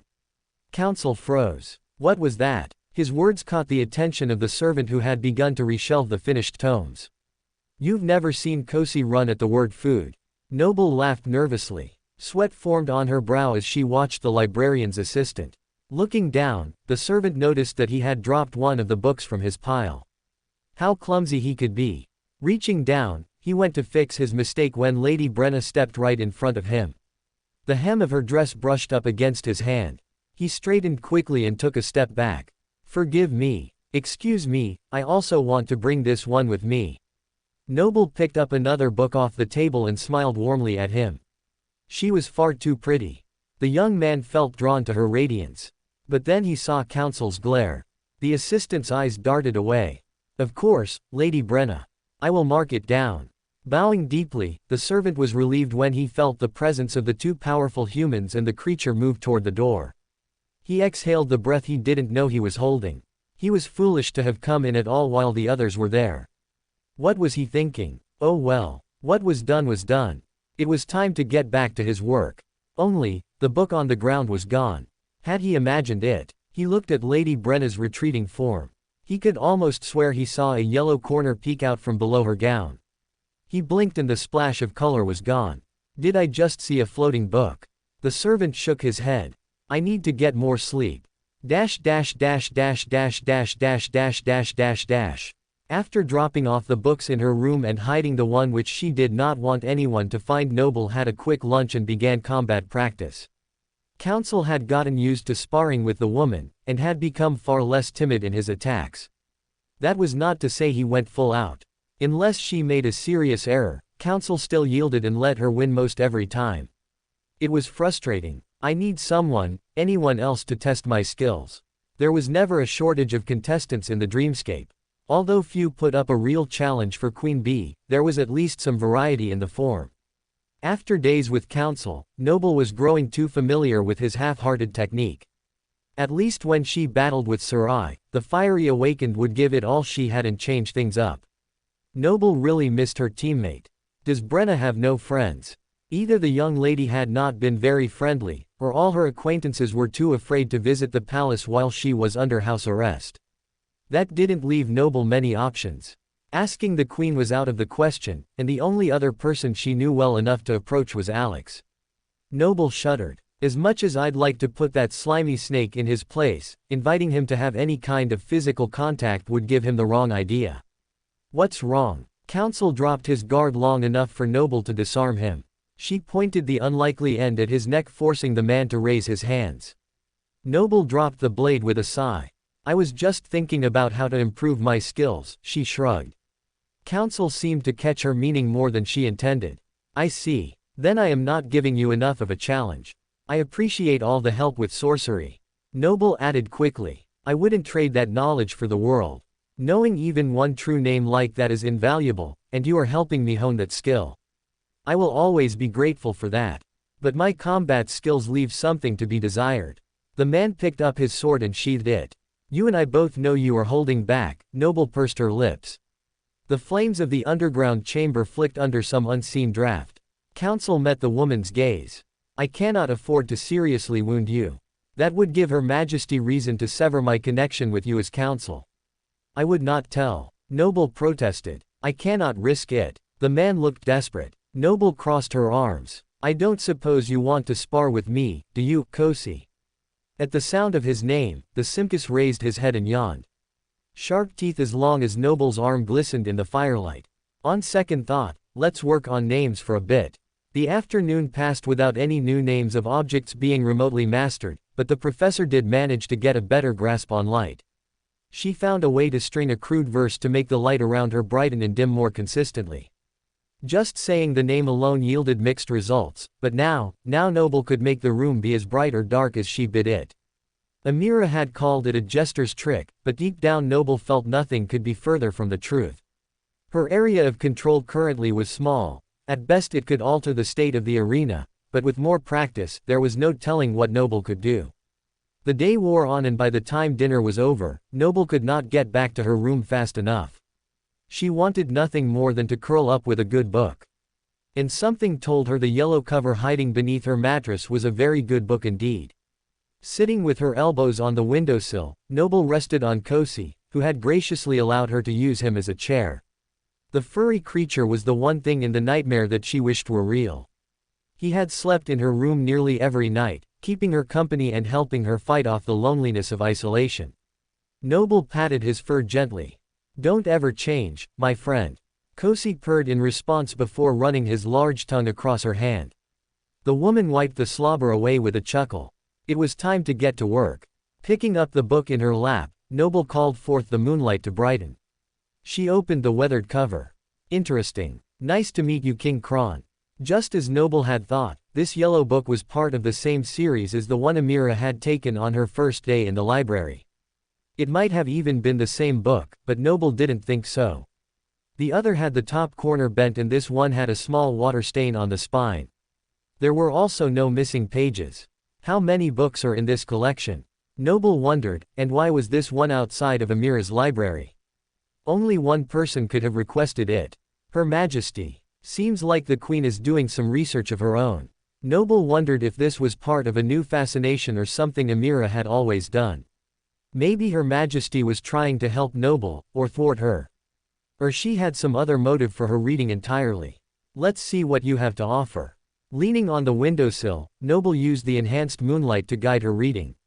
She could have lit a lamp, but the cool night air felt good against her face, helping her focus. The pages fluttered gently in the breeze as Noble read what the tome had to offer. It was a history of sorts. More of a journal. Wasn't that what Amira had given Droon? She had filled 2 journals and asked for more. This book belonged to a king from ages past. Most of it was about day-to-day activities and meetings, but one particular passage caught Noble's attention. My dealings with the king of the mountains have become strained.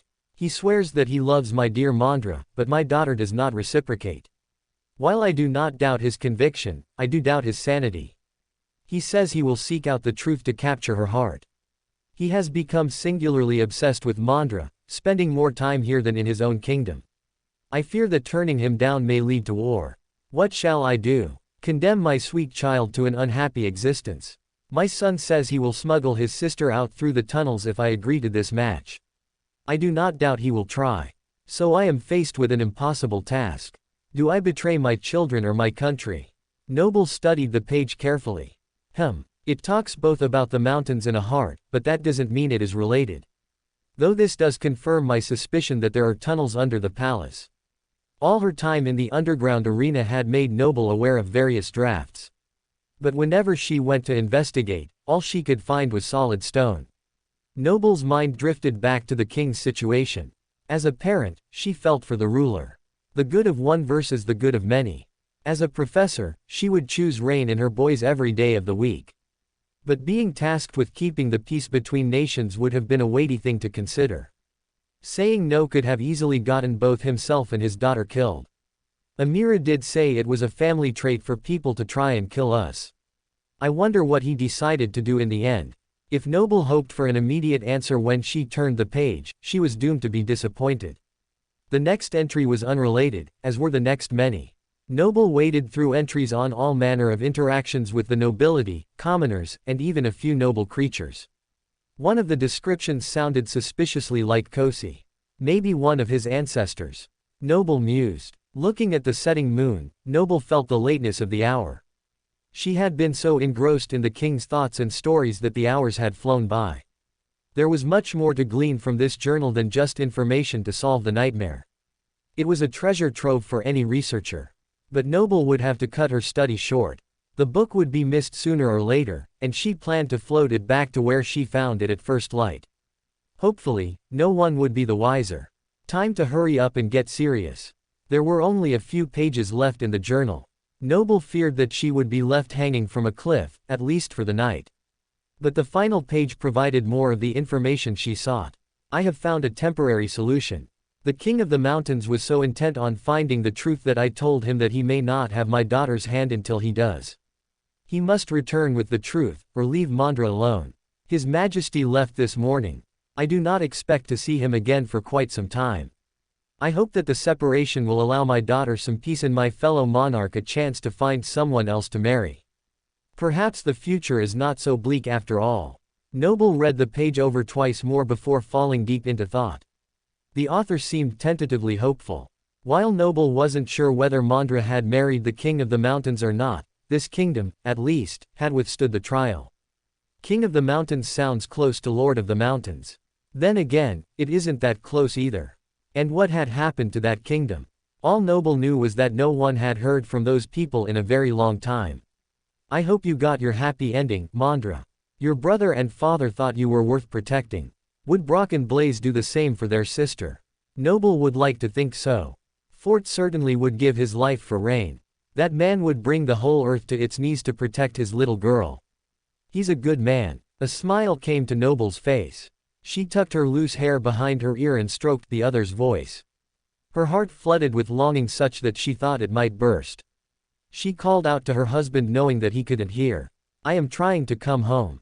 Don't give up on me. Noble calmed her nerves. Even if he never got the other half of the memory, Fort would not lose hope. She was strong physically, but when it came to emotional strength, he was the rock Noble clung to. Together, they were unstoppable. Hold on, she whispered as much to herself as to her absent husband. With a sigh, Noble pushed back another strand of hair which whipped into her face. It's almost time. Unlike Kosi, who was snoring softly, Noble knew that she would not be sleeping tonight. She had not even let Lenore dress her for bed. Carefully, Noble shed the blanket wrapped around her and laid it across Kosi before rising from him slightly. In a rain of sparks, a suit of armor overlaid her tight, simple tunic as the fraudulent facade formed around the lower half of her face. Her eyes began to swirl in a way she hadn't allowed since she entered the nightmare. She kept her body relaxed as she continued to stare at the final page even though she was no longer reading. Just a little closer. There was a second reason Noble had chosen to read in the window. One that had nothing to do with the light of the moon or the evening breeze. And the wait, hard as it had been, was nearly over. For out in the darkness, hiding in the deepest shadows, someone was creeping ever nearer. The corners of Noble's lips tipped upwards. And one way or another, she was going to get answers. Since the encounter in the garden, Noble had been constantly feeling for the emotional signature of the stranger who was watching her. He came and went, especially when she was outside. But no matter how much the soldiers searched, they could not capture the elusive being. At last, Noble decided to take matters into her own hands. She would capture the man herself. But first, she had to lure him close enough to get him inside the castle. The man was reluctant to go beyond the wall of the garden. It had taken hours for him to finally move into the courtyard and even longer to come closer to her window. At last, he had made it and was staring up at her from the shadows, unseen by castle guards. Taking a deep breath, Noble set her book aside and concentrated on the man. He was even more tense than she was. Eyes shut, Noble locked in on the figure and tugged him upwards. She would bring him to her and hold him in the air until he gave her answers. Dangling feet had a way of making people talk rather quickly. Got you. The intruder lifted from the garden, only to slip onto the ground once more and break into a run. What in two worlds? Noble had never experienced this before. She locked onto the man twice more, only to have him slip like a fish through a hole in her net. He wasn't counteracting it. Somehow, he was avoiding its grasp purely through his own stealth. How is that even possible? Noble knew the man was an awakened. Was his aspect evasion? This was not how things were supposed to go. Noble needed to think fast. The only option if she wanted to confront the man tonight was pursuit. At least she had her mask. If anyone saw her, they would question who they saw instead of immediately knowing it was her. Kosi felt the shift in her demeanor and was startled from his slumber. He was suddenly alert. I'll be right back. Don't let anyone in the room, she told him gently. The Simkus whined softly, but Noble didn't have time to comfort him. There was no time to lose. Noble whispered the true name for light and growing less to dispel the moonlight entirely. Out of the window, the floating awakened flew quickly in hopes of catching the man before he was gone again. Keeping to the darkness of the wall, Noble made it to the ground from her tower before racing above the flowers after her target. The last thing Noble wanted was to be seen and raise the alarm. If someone sees me flying, they will have more questions for me than for the intruder. So she continued to pursue from the shadows. Trying to stop the cloaked man by lifting him, Noble felt her ability nearly catch him over and over again. And fail over and over as well. He is more slippery than a snake. And more elusive. The man reached the wall and scaled it with the rope he had used to descend. Somehow he kept to the darkness, making it impossible for Noble to see him using the visible light. She was glad she had a secondary vision. Even though she couldn't hold him still, Noble was able to track him on his escape path. Over the wall, the man went, faster than any person had a right to go. If Noble hadn't seen his effort to climb, she would have assumed he was floating just like herself. You aren't getting away that easily. Quickly checking for anyone who could be watching, Noble flew over the courtyard wall and entered the city streets. This was only the second time that Noble had been in the sprawling world outside the palace. She had no idea where anything was. But she didn't have to know. Her goal was a person, not a place.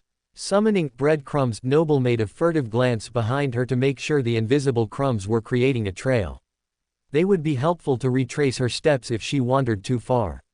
She tucked the stone in her armor and the translucent trail faded from her view for now.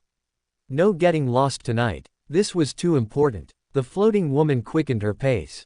Passing in front of the castle and the pristine stained glass window, Noble turned down a narrow alley between two buildings. She would not even have noticed the opening if not for the wraith she was chasing. I might not know the city, but he does.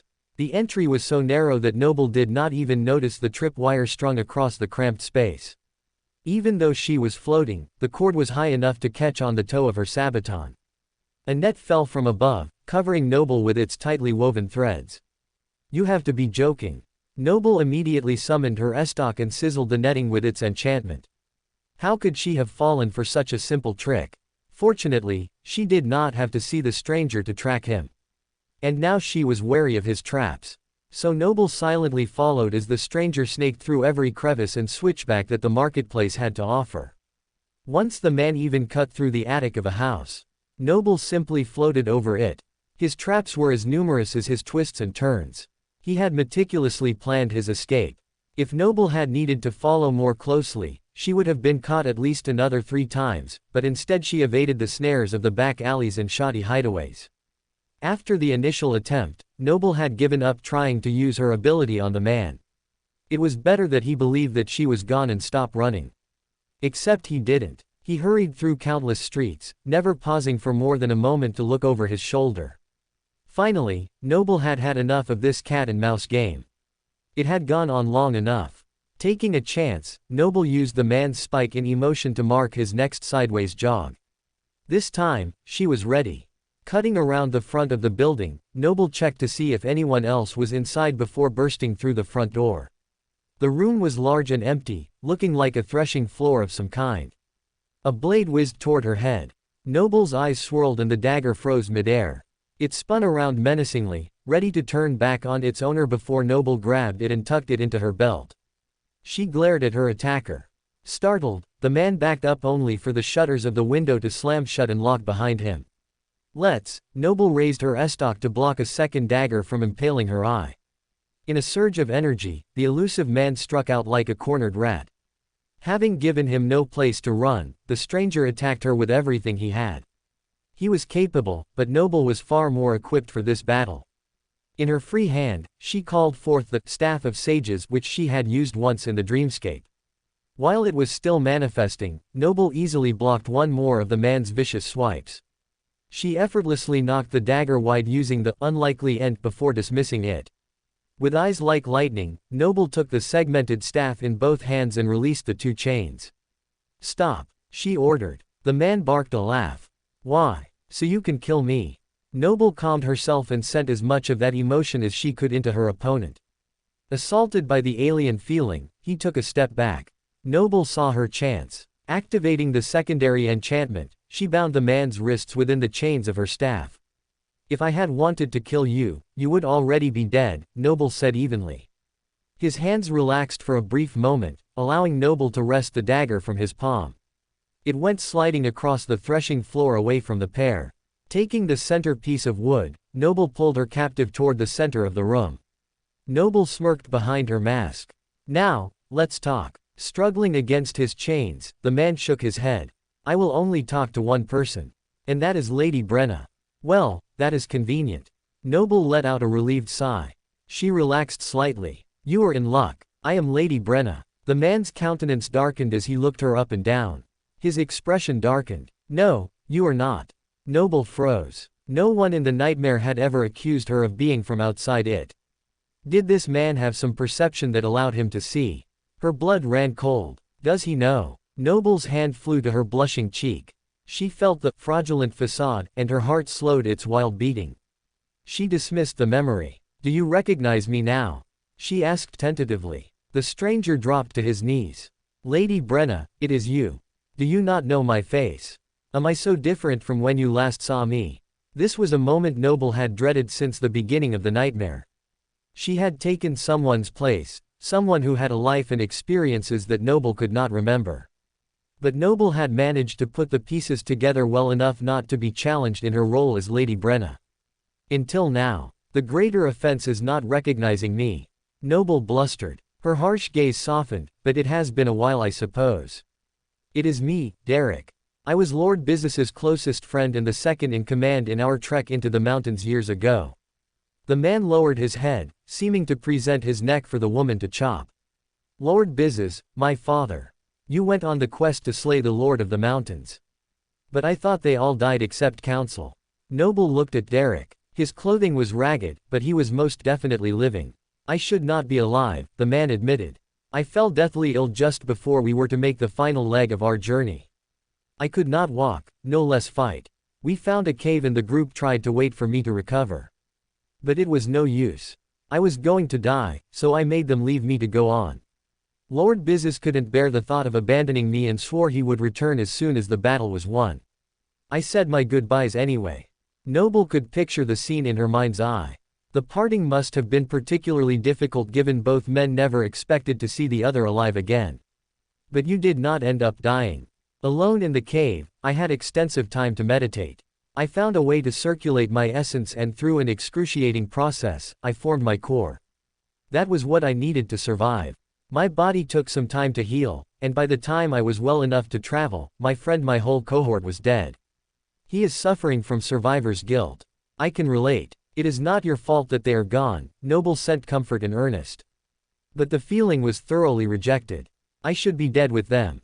Derek screamed. Hush, Noble shut her eyes to sense if any of the people in the surrounding buildings had stirred after the loud noise. I do not think you want to be found here any more than I do.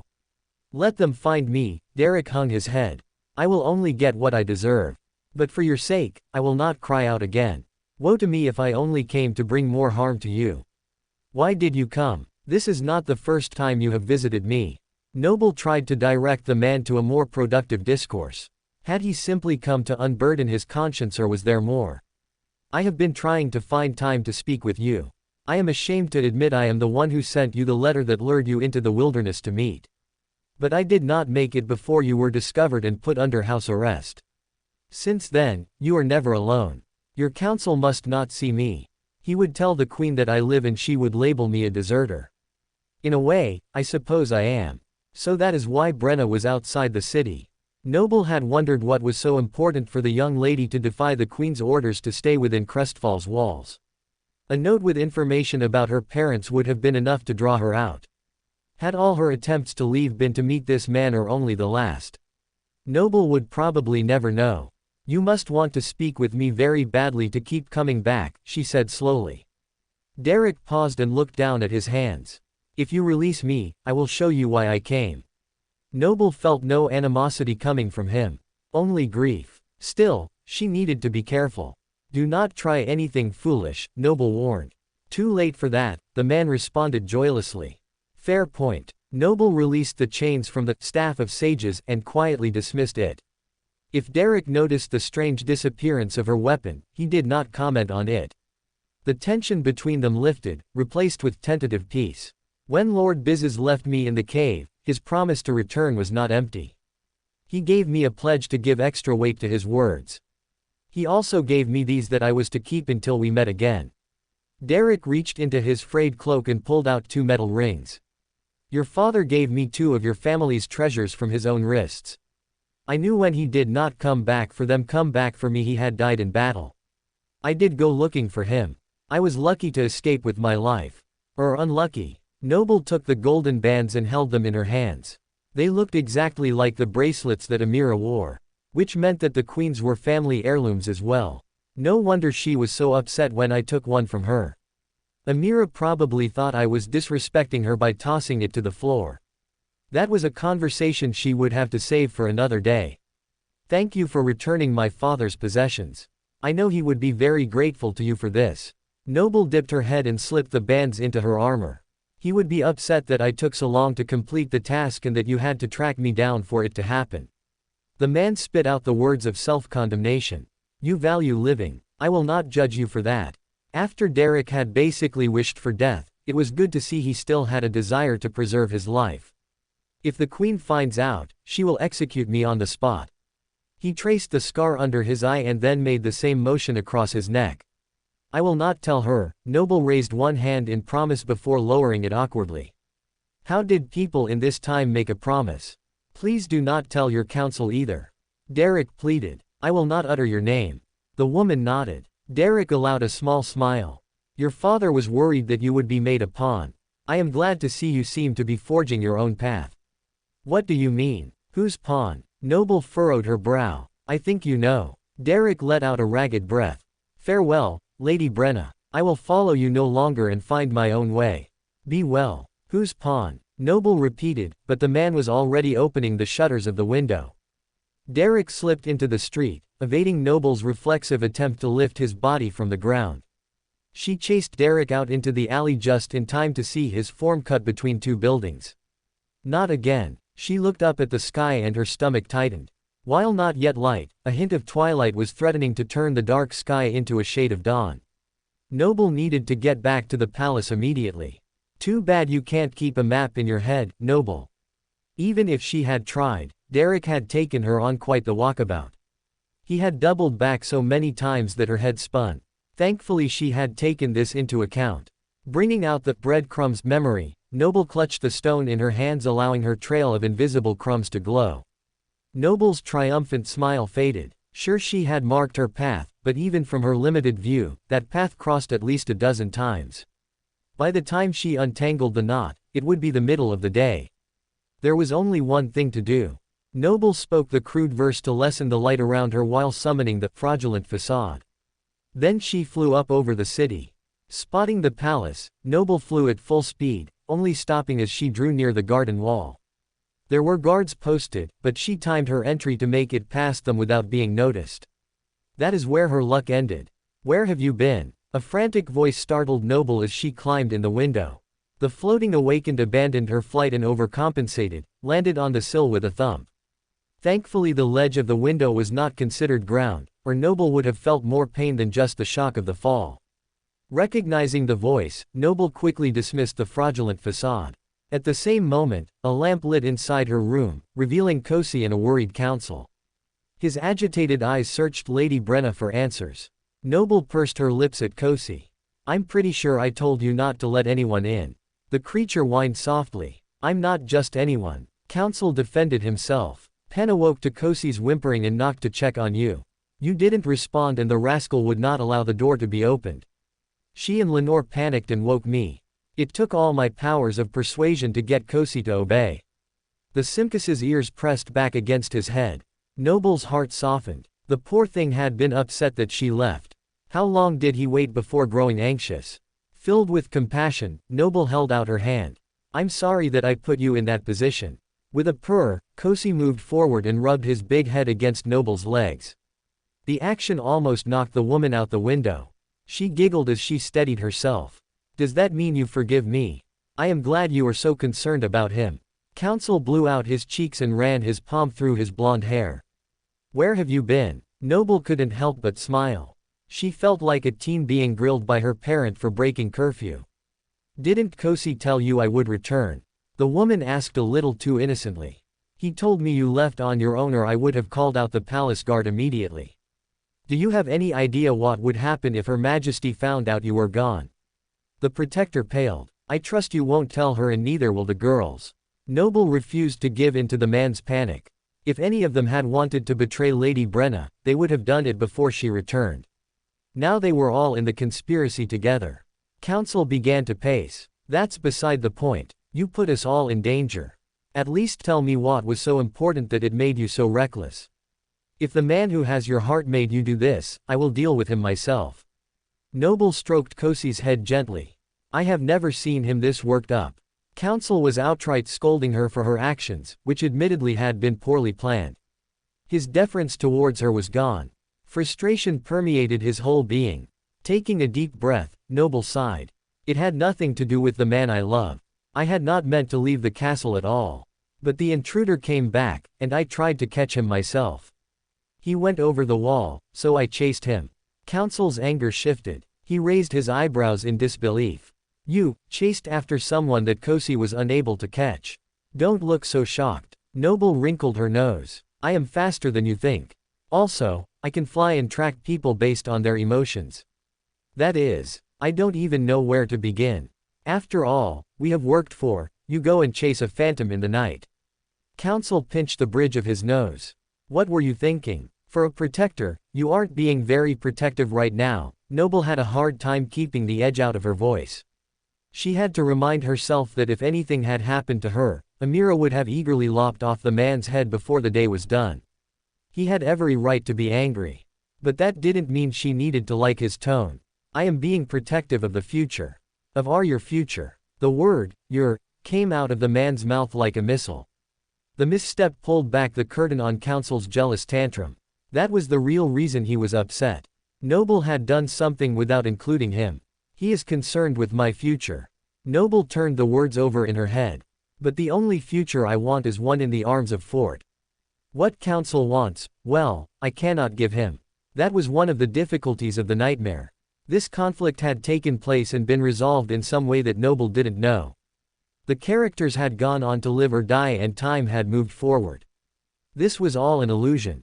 When Noble finished this trial, she would return to the waking world and her family. But Council, what would happen to him? Would he cease to exist? Like Kosi and Amira, he was just a creation of the spell, wasn't he? If this were so, their goals could never truly align beyond taking down the tyrant. It would be cruel to lead him on about a life that would never be. Noble placed her cheek against Kosi's fur. The warmth calmed her swirling thoughts enough for her to address the issue at hand. I did not mean to upset you. If I had known the stranger was going to come tonight, I would have told you to wait up with me. I did not plan to leave the palace. Counsel stopped his pacing and closed his eyes. He swallowed. I understand, he answered at last. I should not have assumed the worst. Noble quirked an eyebrow. And by the worst, you mean? She paused and her eyes opened in realization. Oh, you thought I had run away again. The protector nodded. I am sorry I worried you. I will do better in the future. The lady wished she had thought about the consequences of her actions sooner. Did you find him? With the anger having finally drained from his system, Counsel seemed ready to discuss the event. I did. He was a bit of a broken man. I do not think he will bother us again. Noble hoped he wouldn't ask any more. He was a lunatic, then. I am glad you are not hurt. Please never put yourself in harm's way again. The handsome man bowed his head. At least until we face the tyrant, you mean? Noble smiled. Counsel pulled his lips to one side. Let's do our best to keep you out of too much trouble then too.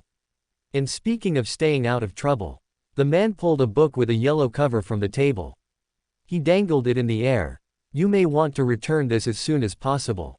Oh. Noble took it from his hands with a guilty expression. Did you read it? I skimmed, Counsel admitted. Fascinating stuff, but that book looks suspiciously like the one you said Amira told you that you couldn't read. He smirked. What? No scathing lecture about this misdeed. Noble crossed her arms. I should be lecturing you. What if that had been full of my private thoughts? I would have shut it immediately then. Counsel lied. And as for your first question, if this gets us closer to answers, I am all for it, the man shrugged. Noble felt a little funny about his end justifies the means mentality, but she could not deny that they were both in agreement about one thing. They needed answers soon. The 100-year celebration was drawing near, and one way or another, Noble would have to get the queen to join her in her quest. She looked down at the book. Back to the library. The book was returned without incident while Noble and Counsel carried out the morning routine. By dinnertime, when the two were about to part ways, Noble felt like things between them were almost back to normal. There was still a little tension from Counsel's admission about a future together, but for the most part, they were able to move past the disagreement that morning and have a pleasant day. Heading to the banquet hall, Counsel was still laughing at the way Noble had mispronounced yet another word of sorcery. The pair had been systematically trying the most common words from Noble's family's gibberish to see if there were any more hidden gems inside their secret language. Counsel wasn't sure where all the words came from, but he listened and helped when he could. As expected, the search came up empty. The revelation of one true name seemed to be a fluke. But that did not stop Counsel from reveling in the process of the lady's repeated failures. That last attempt was by far your most impressive. I thought your eyes might pop from your head while accenting that final syllable. Be honest. That wasn't close to a word in sorcery at all, was it? Noble glared at her companion and his laughter only grew. Ah, you have been around Her Majesty too much. Soon you will start calling me pathetic and getting indignant over the smallest thing. Counsel reflected the face at her before continuing to laugh. Noble's fierce look faded. She didn't like the idea of mocking someone behind their back, especially in their own home. My aunt isn't that bad, she winced, her words coming off flat. Can we talk about anything else? Counsel seemed to catch her drift and moved back to the original question. No, I have never heard any word in sorcery that sounds like Argisha Loa Finmaya. The man strung an endless amount of syllables together until Noble hit him in the arm. Kosi let out a low growl, and Counsel raised his hands in surrender. I am sorry, I will not tease Lady Brenna again, he promised the Simkus. Reaching the banquet hall, Noble bid her protectors farewell. I will see you after dinner. Like so many other nights, Noble and Amira were dining alone. Well, as alone as the pair could, with a dozen servants ready to do their tiniest whim. With barely a word on her entry, the first course was served. Noble looked down at the food. There had been no more poisonings since her first night. Whatever Amira had done to stop it from happening again had been successful. So Noble could eat any and all the food she wanted. There was no rationing here. If not for my awakened body, I would be growing whiter by the day. Amira ate slowly, which was both nice and concerning. Is everything all right, Aunt? Noble asked politely. No, The queen set down her spoon and the bowl, along with Noble's, was immediately ushered away. Drat. I should have finished before asking. What is wrong? Noble sighed, hoping the next course would be as delicious as the soup she had just been enjoying. Amira's eyes lit with internal fire at the question. You have made a choice, and I am greatly displeased. Is there anything you want to tell me? Noble froze. Which thing was she talking about? A cold sweat appeared on her brow as she looked sheepishly at her aunt. I think an apology is in order. Amira banged on the table. It most certainly is. How dare you? I am sorry. I didn't mean to. Noble stumbled as the room became warmer. You should be sorry. You chose green for your dress for the ceremony. Green. When were you planning on telling me about it? Amira pointed to her own dress, which was a shade of emerald.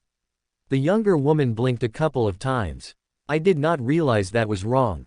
I only did what the seamstress suggested. She knows better than to give the monarch's color to you. I will have her head before the sun rises. Amira's emotions went wild. Noble felt like there was something she was missing. The dress was already in production when she entered the nightmare. As the professor had no eye for fashion, she had gone along with what Brenna and the seamstress had already selected. I swear I had no idea. Please don't blame the seamstress. I am sure it was an honest mistake. Noble tried to calm the woman using her ability as she continued. There are still a couple of days. I am sure I can find a replacement. Would blue be an appropriate substitute? You would give up your garment so easily. The queen challenged. Yes, if it makes you unhappy. It's just a dress. People are more important than possessions. The younger woman answered easily. The room cooled, much to the relief of the servants. Amira inhaled deeply. I see. Well, then, I will send that abomination of a dress to the furnace immediately. As for another color, blue would be acceptable. In fact, I think it would be perfect if you choose the right shade. Her Majesty nodded slowly. Perhaps you can help me pick, the younger woman offered. I would love the opinion of someone who won't just agree with anything I say. A small smile graced Amira's face. Those people can be very hard to find. Motioning for the next course to be served, Amira contemplated as she studied her niece.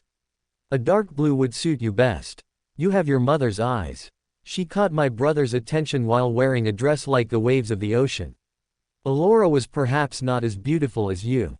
You got the best features of them both. Noble choked on her drink. She set it down with a cough. Was that a compliment?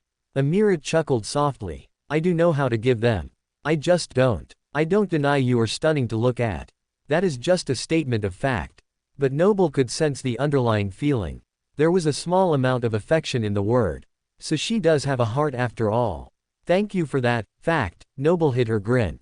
Are there any more facts you wish to impart? If not about me, then maybe about my parents. I barely hear you mention them. This was a risk. Based on Council's comment when she entered the nightmare, Amira was very touchy when it came to Brenna's mother. Fortunately, the temperature in the room remained the same. Your mother was insufferable most of the time. Always felt like she was on some noble quest to make the world better.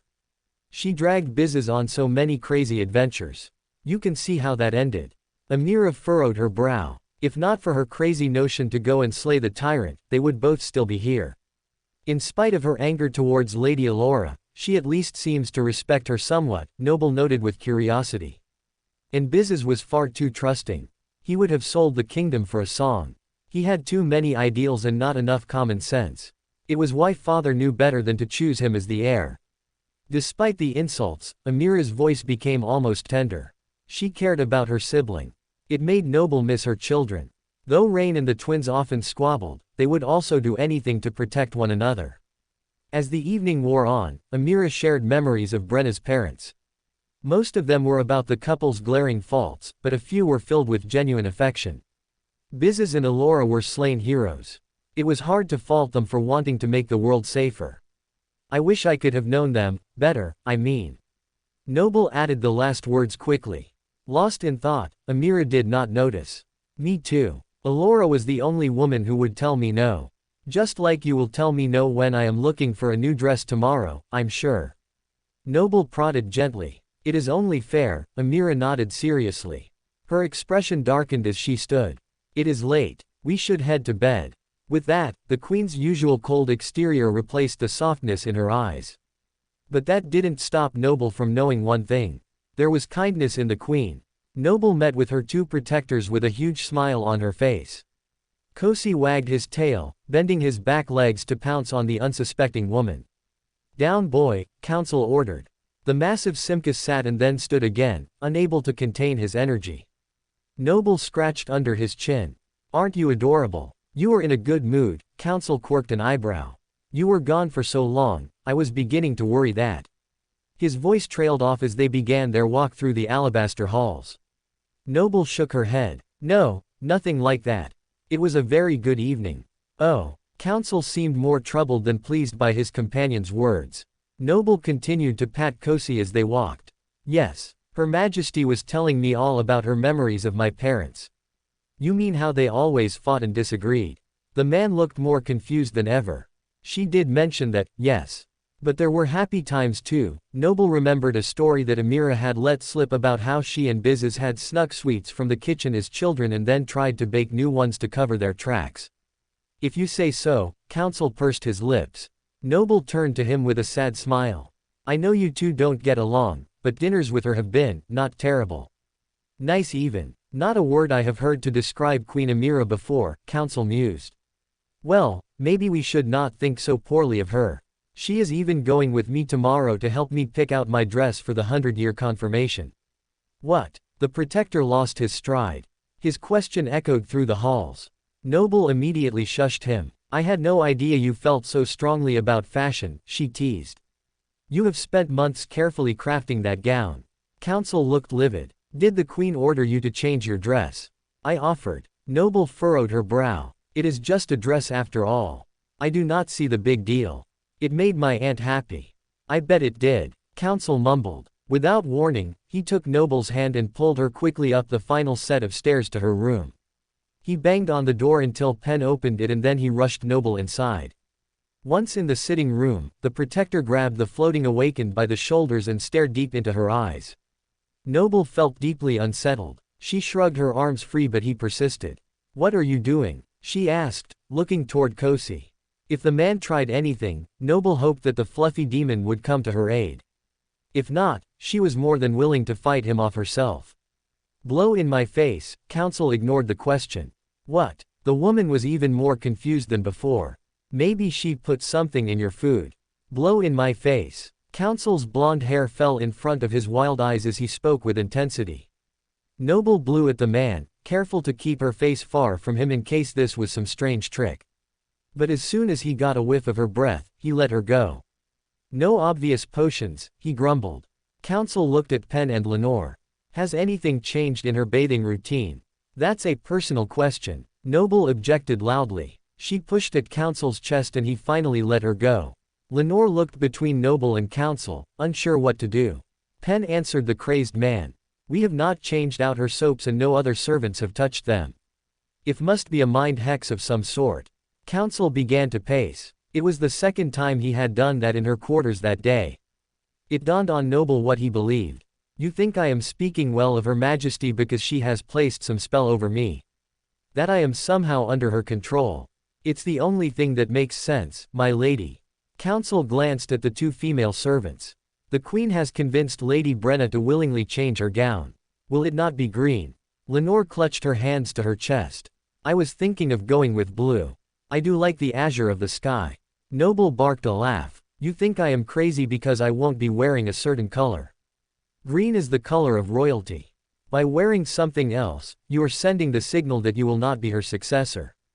I am her niece, not her daughter." Noble paused. Amira was old. Maybe she couldn't have children or didn't want to.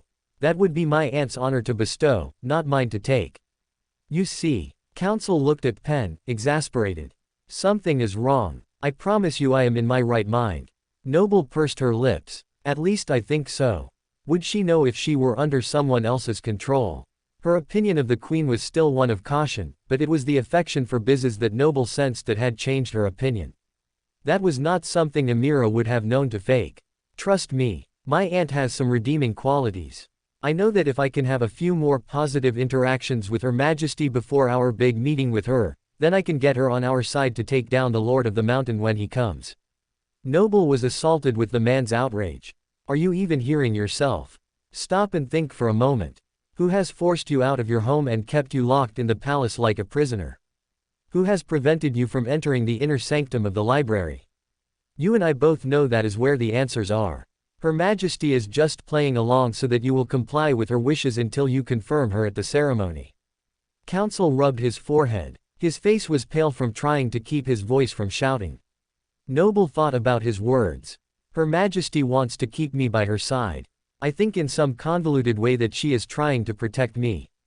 She is trying to control you. Counsel blurted. Noble chewed the inside of her cheek.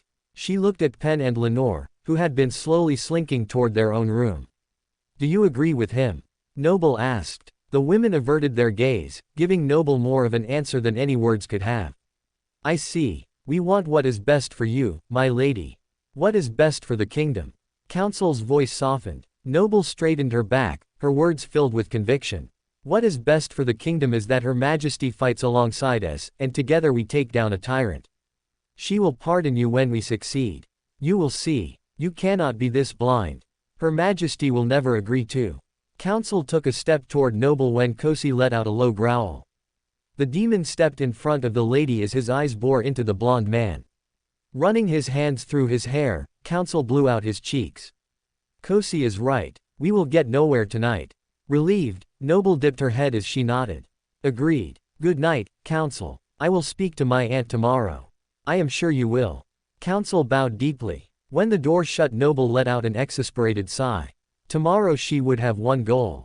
To prove Counsel wrong. The morning brought more training. And with it, more tension. Noble's hopes that Counsel might calm down and be more reasonable in the morning were crushed before breakfast had even begun. After another argument, the pair had given up talking. Because the dress selection was scheduled for the afternoon, Noble and Counsel had opted to go and spar instead of visiting the library. It had nothing to do with the fact that battling was easier than working cooperatively just now. It was just neither of them was in the mood to read. Hitting each other with weapons was preferable to scarring each other with words. The latter always managed to cut deeper. So here they were in the underground arena doing their best to get their point across with the point of their blunted sword. At least Counsel seems to be holding back less today. In his frustration, Counsel was going nearly all out. He was also eerily quiet, which was somehow more unnerving than his show of strength. Dodging a downward strike, Noble managed to get in a hit against the man's stomach with her blunted weapon. The practice weapons had been a compromise to force Counsel to actually fight. And the man had risen to the challenge. He still isn't giving it his all. Noble mused. Even in his anger, the man held back some of his power. That wasn't to say things were easy. For the first time since fighting Amira, Noble could feel bruises forming under her armor. Part of her considered stopping before she looked completely black and blue while trying on dresses. Oh well, I'll heal before the ceremony and it will be fine. For once, Noble felt like she was actually getting a challenge. Even though she felt a little guilty about making Counsel upset, the woman was very glad that she was finally getting a real workout. Sweat formed on her brow and dripped down inside her helmet. I usually have more stamina than this. I'm getting lazy. According to Noble, laziness was one of the biggest problems among Awakened. She could not let herself become complacent. The Simkus, on the other hand, had made laziness into an art form. From the corner of the room, Kosi watched with a mix of fascination and concern. He could tell this was not a regular spar, but his constantly shifting ears told that he was unable to discern if this was normal human behavior. Even after all these years, people were a mystery to him. Ah! Noble cried out when the man finally caught her across the helmet. She had been wanting to try a different kind of fluid movement, but the experiment had failed. That is why you try things out in practice before you do them in battle. Shaking off the ringing sound in her ears, Noble raised her dummy sword again. What else have you got? She smirked. Get it all out. I can handle it. Noble had heard that when men are angry, they just need one good punch to get over it. She hoped that a few good hits with a blunted weapon would yield the same result. Gritting his teeth, Counsel slashed his sword at either side. Noble blocked them both and kicked him in the chest, forcing him backward. His eyes narrowed. Feeling Counsel's emotions spike, Noble braced herself for the onslaught. The man burst forth in an explosion of motion, his body blurring in the uncertain light of the training arena. His opponent was ready. Noble held her defensive position, making what would be catastrophic hits for a mundane human look like a child hitting his parent with a foam sword. The longer the match went on, the more erratic the man's feelings became. "You aren't even trying," Counsel growled in frustration. "Now you know how I've been feeling." Noble gave him no compassion. One corner of her mouth lifted upwards. "You want me to try?" She uttered the word for light and brightening, then put her full weight against her next hit while the man lifted his hand to shield his eyes. Actually, Noble used more than her full weight. Shutting her eyes, she activated her aspect as well, picking up and throwing the man back like a rag doll. Noble watched the man fly through the air with her special vision. He hit the wall with a grunt just as the light faded. That was a decent hit. Counsel groaned as he took off his helmet and rubbed the back of his head. Noble offered her hand to help him up. "Thank you. Once in a while, I am glad I can impress you. You are always impressive, just too trusting." Counsel accepted the hand and pulled himself to standing.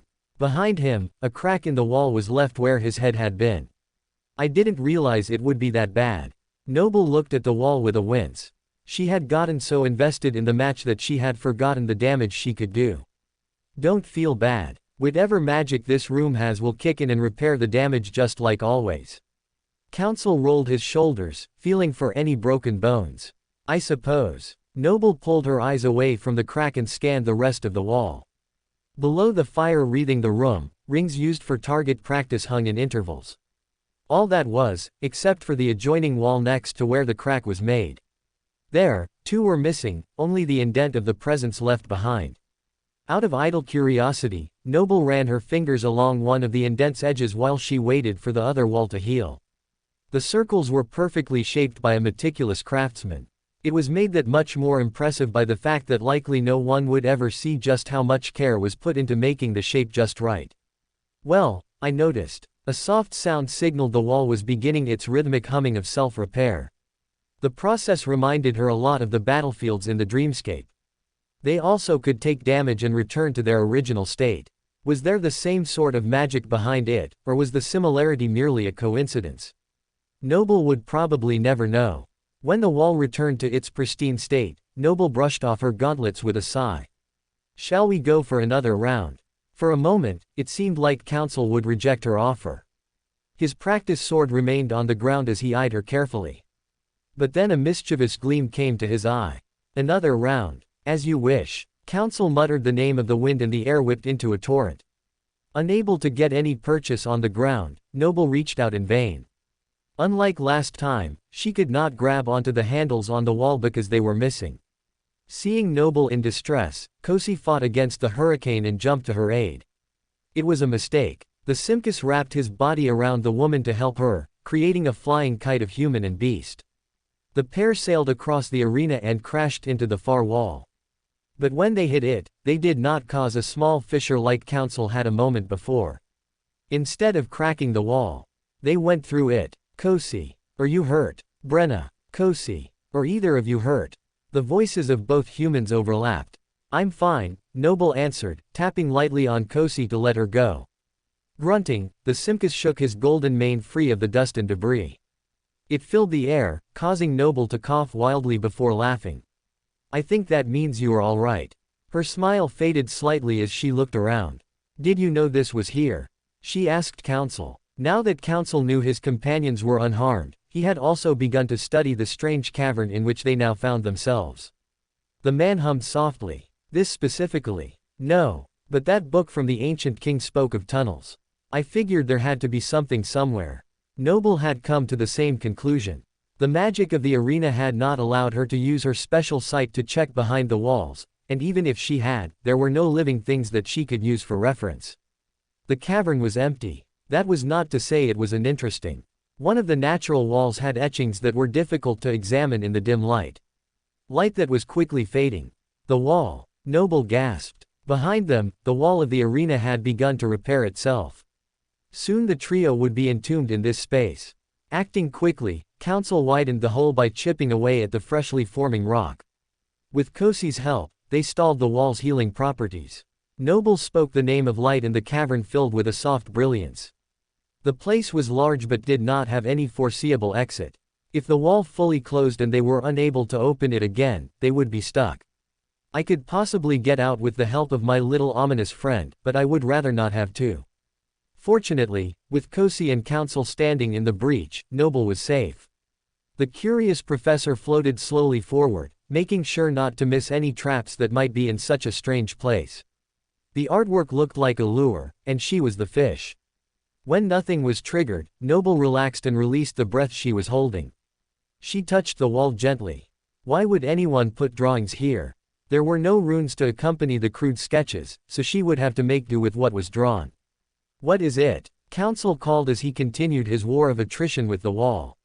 I'm not sure. Give me a moment. Noble squinted in concentration. She quickly realized it was a series of drawings, and once the professor found the beginning, it was easier to follow. The first showed a man in love with a woman. But her face was turned away. Unrequited love. The next image showed the man meeting a nebulous mass. Above the creature's head was a black triangle. While it wasn't a name, Noble thought it must have been a marker of some kind. I see a man being rejected by a woman and then going to see a being with a black triangle over his head. A being, like a creature or a god. Council furrowed his brow. I don't know, but it looks more like a human than an animal. Even though the picture was only one color and very faded, she felt like there was a humanoid shape to it. She moved to the next image and her confusion deepened. The man was being offered something by the godlike being, a black ball. The triangle being seems to have given the man a gift of a black sphere. Whatever it was supposed to do or be, the man doesn't seem happy about it. Oh. Noble had been tracing the images as she spoke and suddenly pulled back her hand. The image after receiving the ball was the man looking at it in agony. His eyes looked wild as he stared at the ball in disbelief. That had been bad enough, but the next picture was even more harrowing. Now the Voyager had gone to something that looked to be the size of a mountain. Except the mountain had a face and the only color other than black on the entire mural. A red mark on its chest. What is it? Council nearly abandoned his place to go and check on the woman, but she held up her hand. Sorry. The picture just frightened me.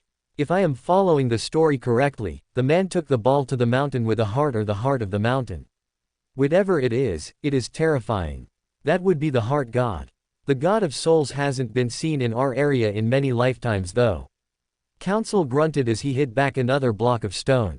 If he kept that up, the man would end up with broken bones soon enough. Kosi at least had the strength to make the smashing look easy. Noble tried to hurry to the end of the story. It looks like the heart god did something to the ball. It has lines through it now at least. But then the man goes and meets a beast. How big of a beast? Council squinted to see between his efforts. Big and with a circle behind it. Noble noted that the circle was around the beast's head and not filled in. The circle is the moon and the figure is the beast god. He is the patron god of Crestfall, after all. Kosi's father belongs to the beast god. The people of the mountains would have been protected if they had simply followed our lead. Council nodded. The people of the mountains. Noble immediately thought of which ancient civilizations could go by that name. She had read about more than a few places that were tied to the beast god. The dream realm was polytheistic, so every place worshipped all gods to some extent and had different patrons through their history. Noble needed more information. Could this nightmare be taking place near Ender's Deep? There were mountains near her citadel and Crestfall also had at least one underground cavern. If this is so, I wish I had done more exploring. There cannot be that many cities this size. Surely they would have left some remains. That was assuming that the location was anywhere near her home in the dream realm. Noble had heard no rumors of a nearby seed. Not that Song would have broadcast that news, but there would have been some sort of backchannel whispers at least. Oh well. It wasn't worth mulling over what had or hadn't happened before entering the nightmare. What did matter was what she did from here forward. Even if this would only help her future research, Noble was determined to discover what this wall had to offer. Her mouth opened slightly as she contemplated exactly what this story encompassed. 3 powerful beings in the same mural.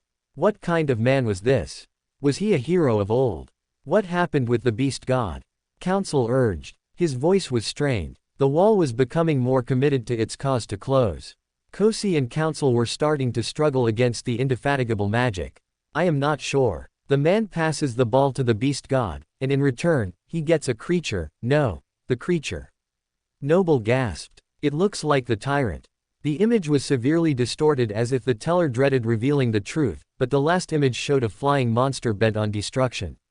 Did the beast god usually give pets to those who earnestly sought them? Kosi was her protector, but she had no idea how that process had even occurred. Was the beast god responsible for that pairing as well as the one in the mural? There was a lot to consider.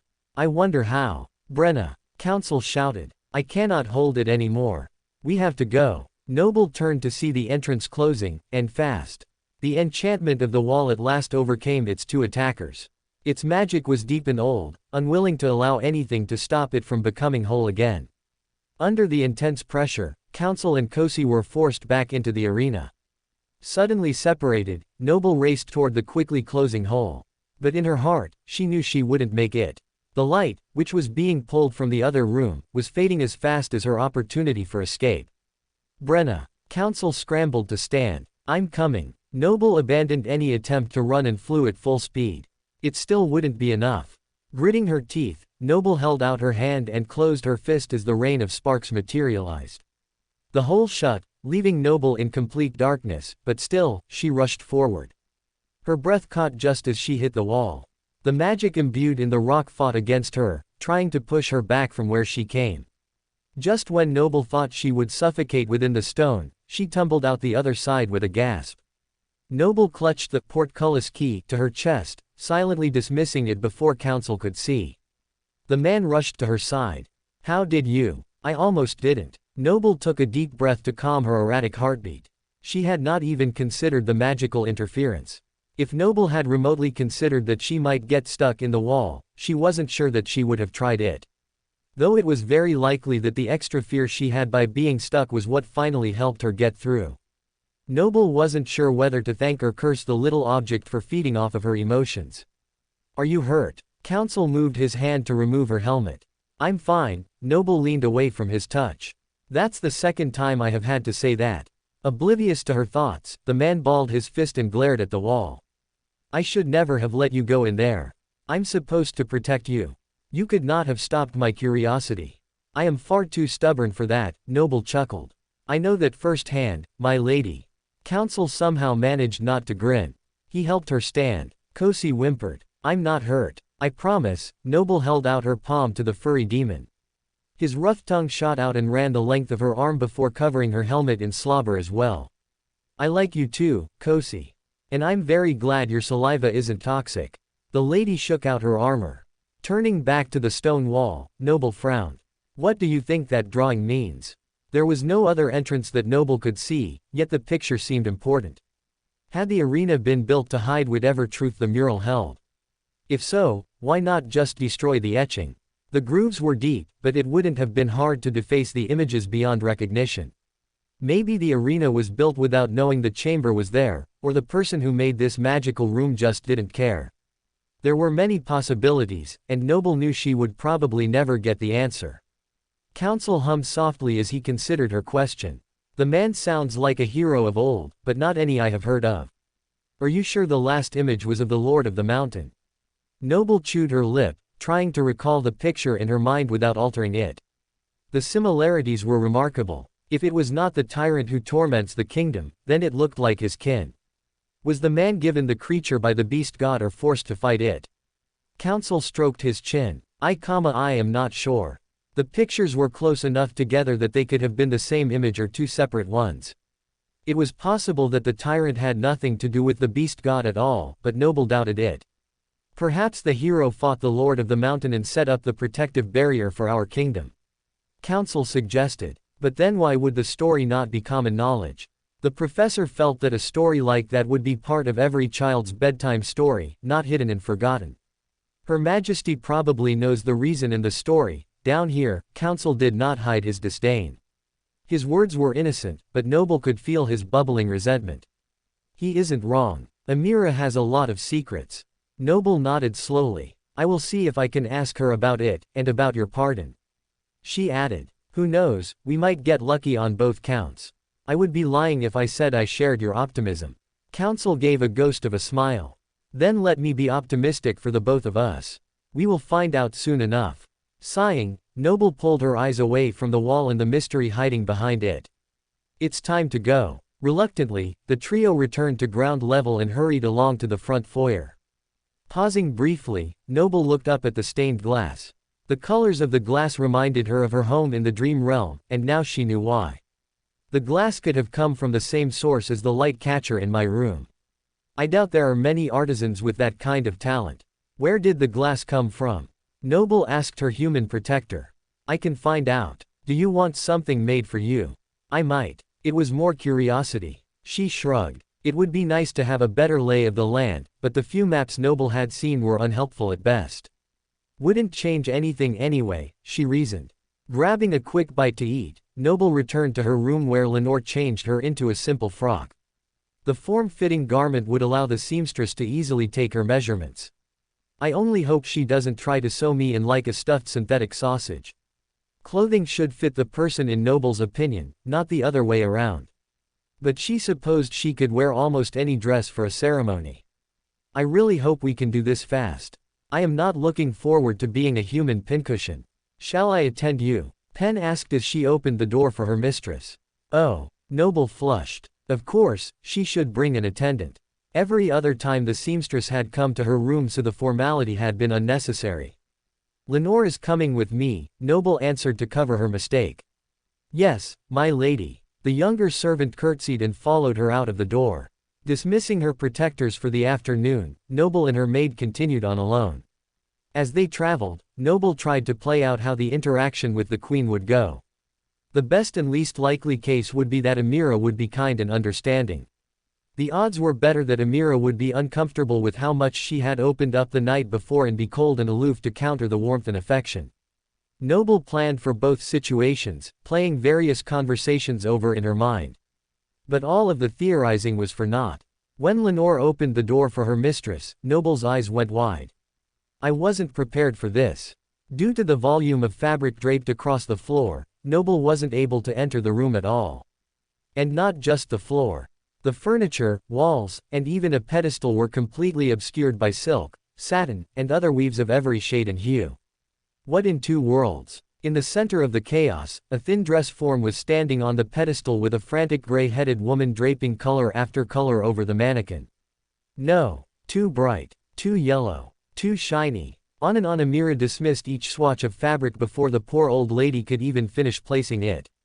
Hearing Noble's stifled gasp, the decrepit woman glanced up and paused long enough to bow her head. Amira addressed her niece over her shoulder. Good, you are here. Did you get the speech of affirmation that Lord Alex wrote for the ceremony? Indeed I did. I will practice it later. Noble had gotten the speech that morning. She had read the flowery words, but it did not have the trick she was expecting. It merely affirmed the queen as the sovereign.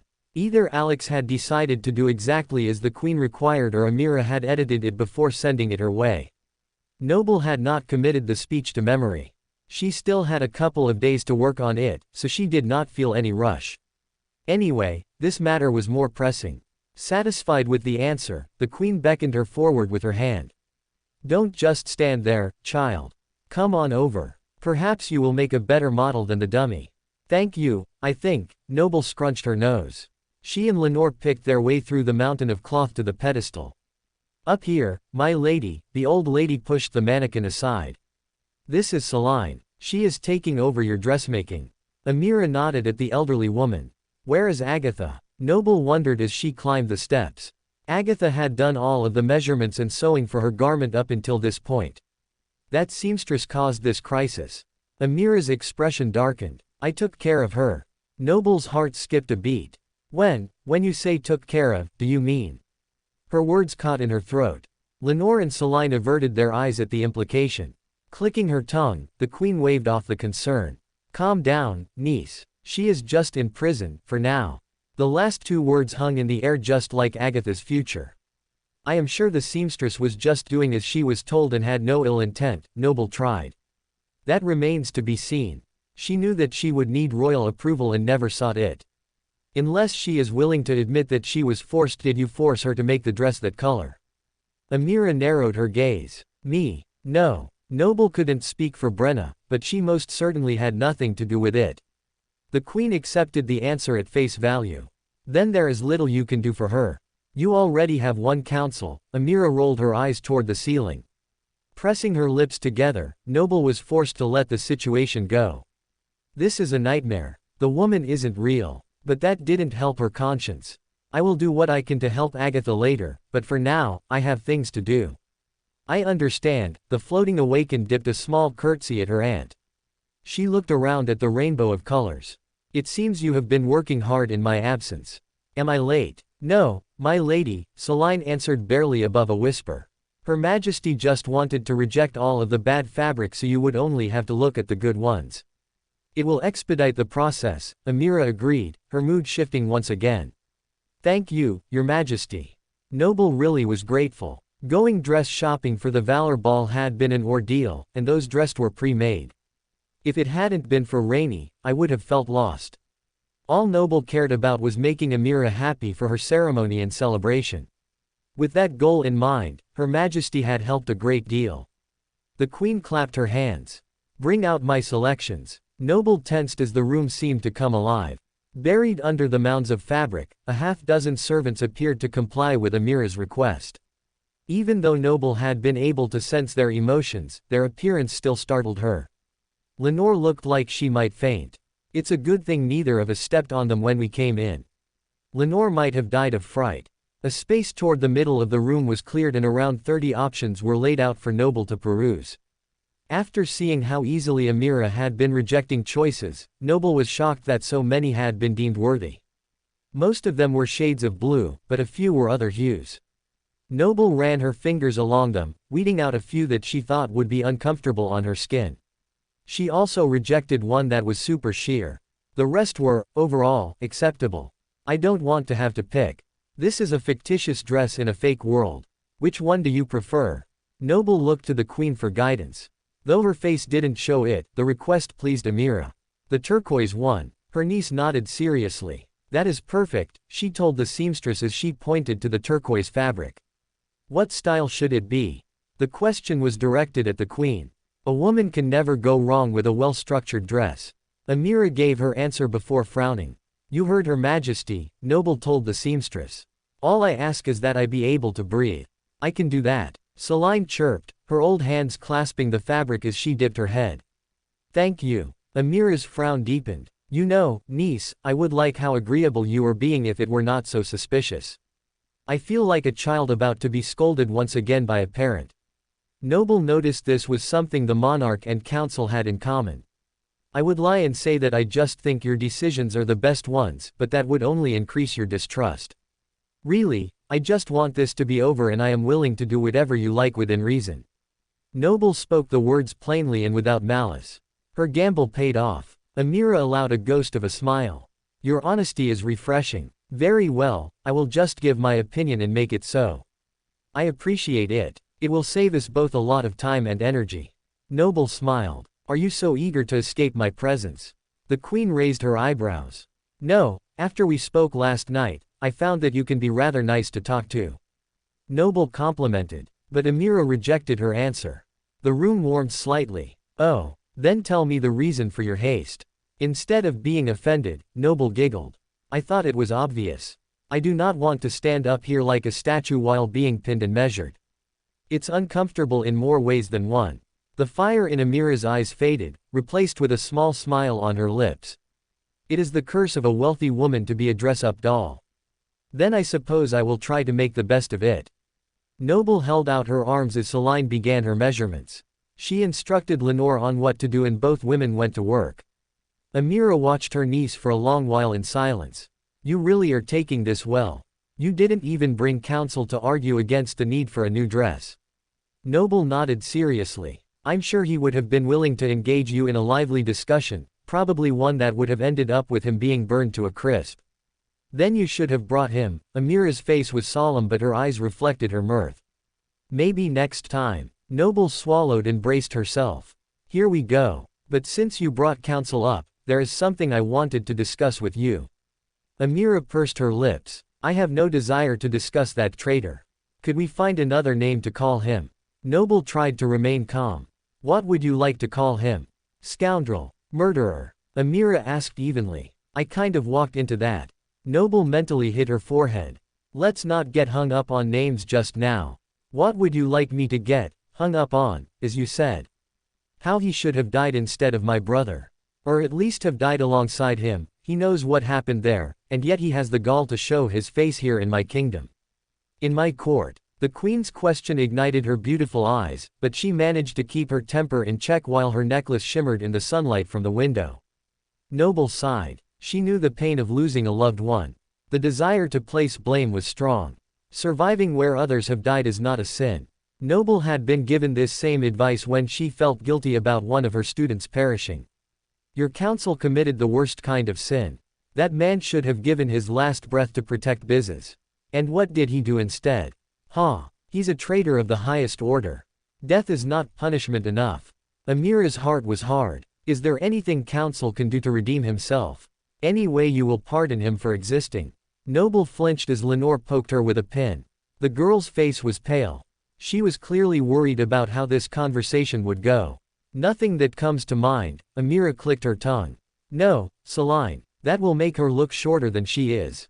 Bring down the waist. Surely there must be something. Noble would not let the matter go. Short of killing my brother's murderer, I see no way that counsel can be vindicated.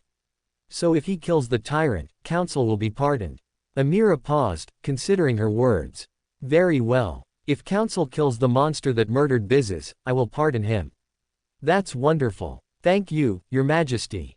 In her excitement, Noble lifted slightly from the ground. The fabric around her billowed. Lenore and Celine stepped back, confused about how it had occurred, but Amira seemed nonplussed. The queen simply sighed. It is an easy promise to make. Counsel will never do it. He will. You will see. I will make a plan. Noble breathed deeply. It felt like a weight was lifted off her shoulders. And it wasn't just the blue fabric that was being fashioned into a shawl.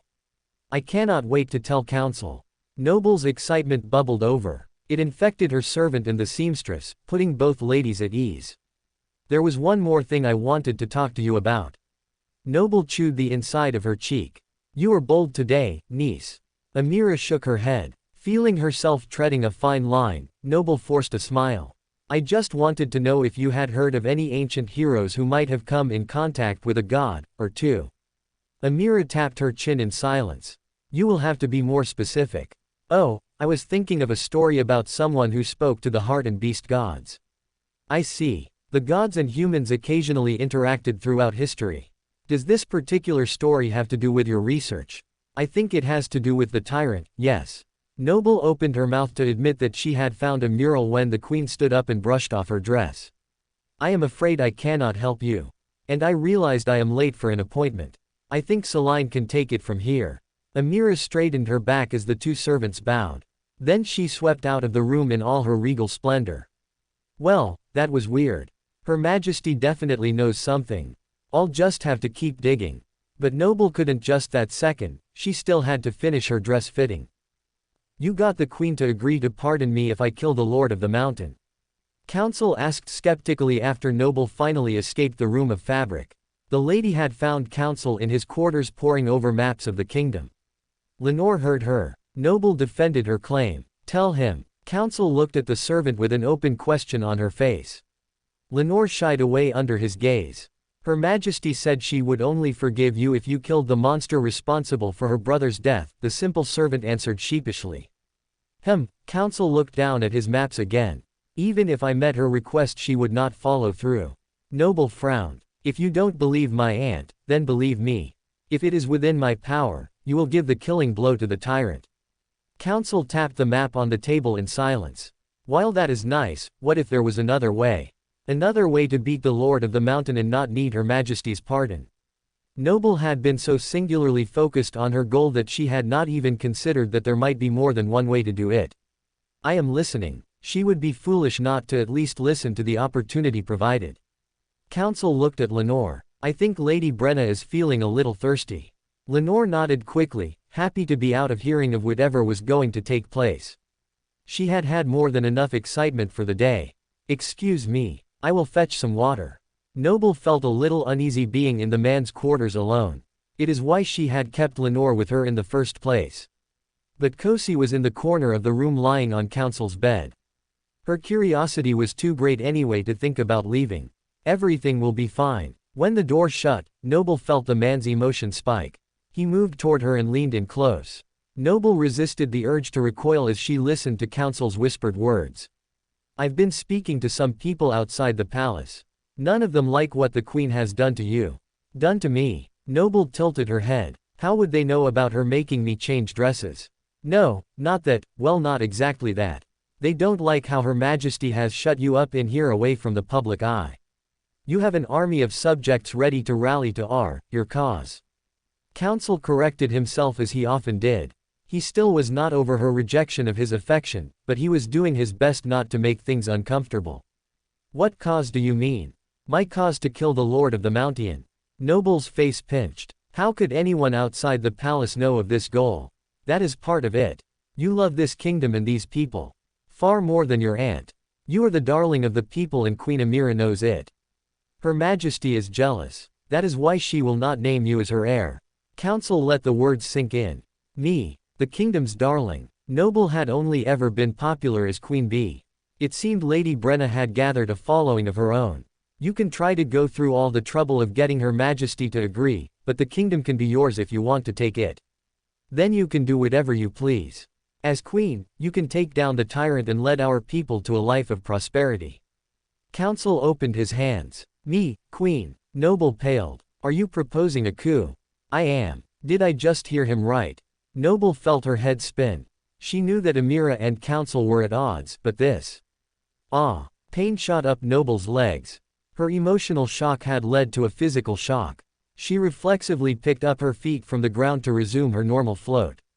Are you all right? Council saw sweat form on the woman's brow. Yes. I mean no. We cannot take over the kingdom.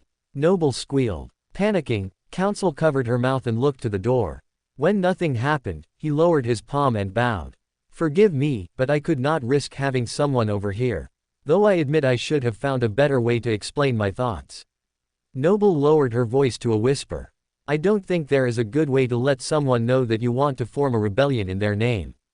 I know Queen Amira is your aunt and as misguided as she is in her hatred for me, I do not wish to harm her. Council lied. Feeling the spike in his emotion, Noble pursed her lips. Do you want to try the truth this time? The man winced. I shall rephrase. I do not want to harm her for your sake. Especially if she will retire peacefully. 100 years is a glorious reign. It is time for new leadership. Council folded his hands as if he were doing Amira the greatest favor. At least he meant what he said about not hurting the queen this time. That was about the only positive thing that Noble could find in Council's words. You cannot do this. Not in my name. Amira still has many years of fight in her. She could be a great asset in the battle with the Lord of the Mountain. The handsome man pushed back his blonde locks with a frown. Her Majesty will not fight with us. Let me at least try. Noble's voice rose. Thankfully this time she had not said anything treasonous. Council's jaw tightened. You are too trusting. So you have said. Noble took a deep breath. I just want to conquer a nightmare, not get caught up in a political coup. I'm only a queen in the dreamscape. I don't want to be a real one. We have 2 days until the ceremony. Wait until I give my proposal to the queen before you take any action. Noble's voice was firmer than she felt. A delay tactic was as good as any other plan. With any luck, she could finish the nightmare before their world turned upside down. A tense silence stretched between them. Resisting the urge to interfere, Noble felt a myriad of emotions filter through Council. At last, the man sighed and dipped his head. I live to serve, my lady. I will not mention this again until after your meeting. Thank you. Noble felt a great weight lifted from her shoulders. She had no cohort for this second nightmare. If the forces available were divided and became embroiled in a civil war, her chance of survival would be all but gone. Noble had survived for more than a month and a half in the recreated world. Each day she was coming closer to when the conflict would reach its climax. Just hold on a little longer. The end of the nightmare is coming. I can feel it. What are you looking at? Noble stepped away from Council and toward the table in the center of his room. I am looking for a way into the tunnels under the city. The cave we found with the picture of the Lord of the Mountain makes me think the heart that he seeks is down there, maybe even directly below the palace. I would prefer not to go blindly breaking through walls if I can find an entrance. Counsel bent over the table and squinted. Noble's eyes widened. That is brilliant. If we find the heart, we can use it against the tyrant to destroy him. It will be nice to have a way to control him. The man tapped his chin as he stared at the page. I take it that you haven't had any luck. Noble figured that the man would have been excited to share that information when he first saw her. None of the maps provided by the palace scribes have any markings. But I expected nothing less. The man gave a wry smile, leaving the rest unsaid. Perhaps if I asked. Noble bit her lip. Never mind, let me look at what is here. She stood on the opposite of the table and pointed. Where is this in the kingdom? This is a map of the palace, my lady. Counsel's stern expression broke into a grin. You always know how to make me smile. Hey, of course, it is the palace. You caught me. Noble's ears burned. I hate maps. They are useful but frustrating. My question still stands. What is this? It's the throne room. Counsel patiently explained. He pointed out the key features so Noble could get her bearings. If I were wanting to hide an entrance, I would put it here, here, or here. Noble made her best guesses based on her knowledge of the dream realm and human nature. Strange dead ends and unused spaces were the most likely areas. Kosi and I will look into it while you are at dinner. Counsel nodded. The Simkus snored softly in response. Noble smiled at the golden creature. I wish I could join you both. I do enjoy exploring. A knock on the door preceded Lenore's timid voice. I have your water, my lady. I'll be right there. Noble sent Counsel an apologetic glance. Waving off her concern, the man rolled up the maps in front of him. I have to return these. While I'm there, I can bother the librarian about those missing pages again. Who knows? Maybe I will get lucky. Let's hope so. Both for the pages and the secret passage. Noble bid the man farewell. The meeting hadn't gone as expected, but she had salvaged as much of the situation as she could. What a mess. Later that evening, Noble finally found some time alone for herself in her room. She had made a lot of promises and deals that day. Would she be able to follow through? I don't have a choice, she reminded herself. Her entire future depended on how she navigated the next few days. So I need a flawless master plan to show the queen.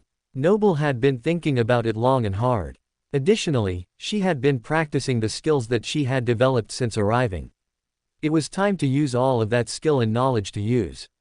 The spell made this trial so there is a way to beat the tyrant. It can fly, and I can float.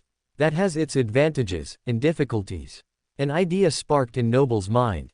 She searched through the room and found a piece of paper and a writing utensil. She wrote, marked out, and rewrote until an elegant plan was laid out in perfect detail. The following days passed in a blur. Soon enough, it was almost time for the centennial celebration. But first, Noble had her biggest hurdle yet in the nightmare. And the meeting was not one that Noble would soon forget. Waiting outside the queen's chambers, Noble felt oddly at ease. In the night, she had come to a decision. That choice had made all the difference in her confidence. This will work. I know it will. All she had to do was wait until Amira was ready for her. It had taken an immense amount of patience to make it through the morning meal without rushing.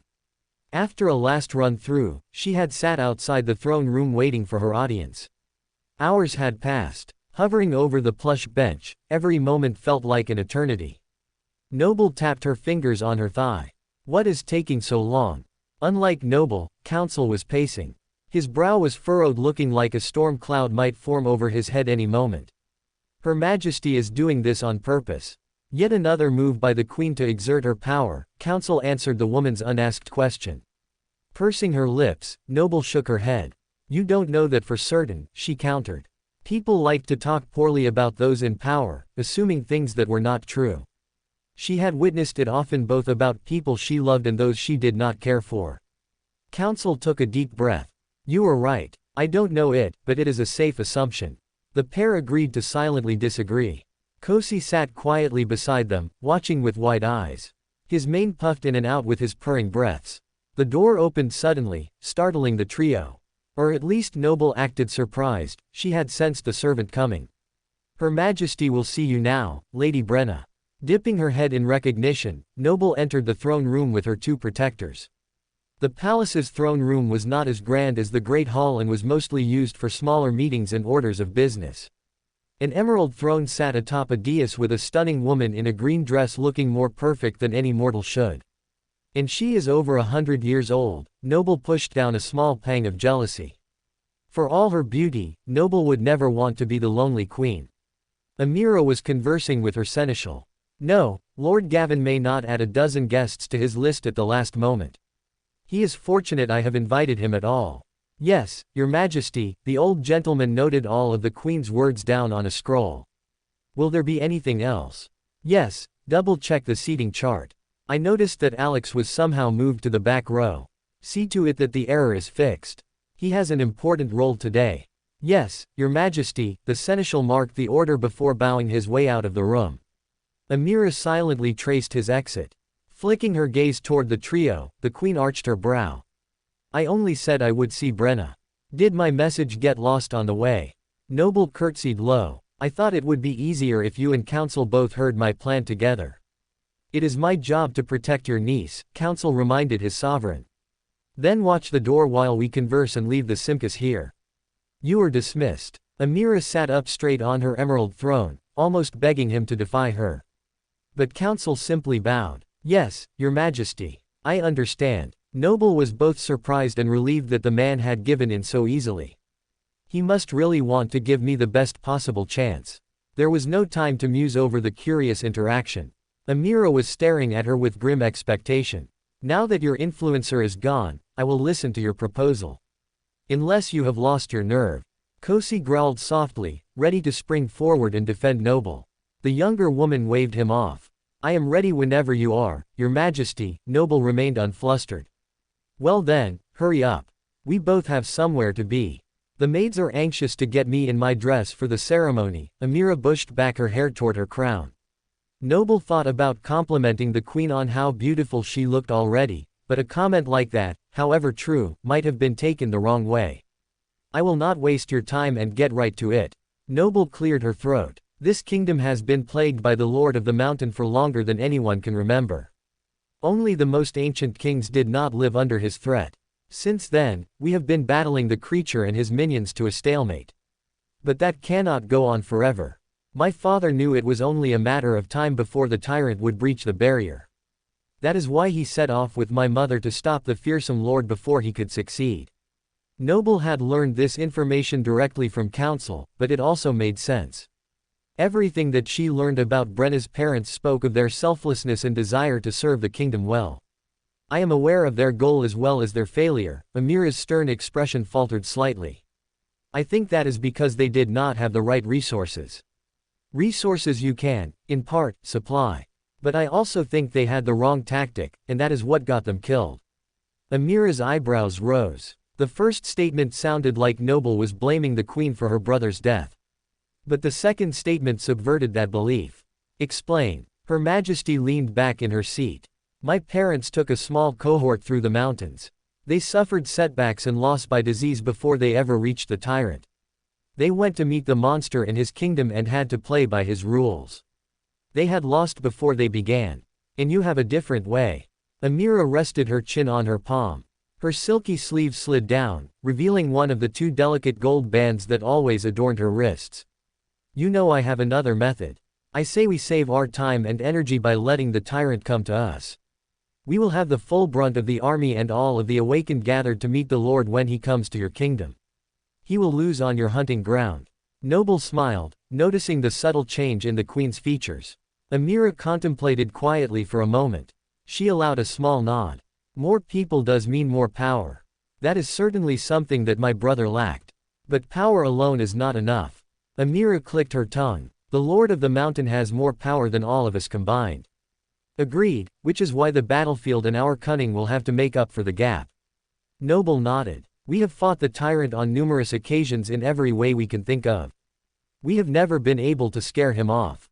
So get to the point. What mystical element are you going to include this time to turn the tide and save our kingdom? Amira's voice was more mocking than curious, but Noble understood her hesitance. However, Noble had been waiting for that exact question. What was different this time than every other time they had gone and spilled their blood to vanquish their foe? The answer was simple. A smile formed on Noble's face. No mystical element. The difference this time is me. For more thrilling fanfiction stories like this, check out my channel Fanfic Audiobook. Dive into epic adventures, mysterious realms, and legendary journeys brought to life through immersive storytelling. Don't forget to like, share, and subscribe for more amazing audiobooks.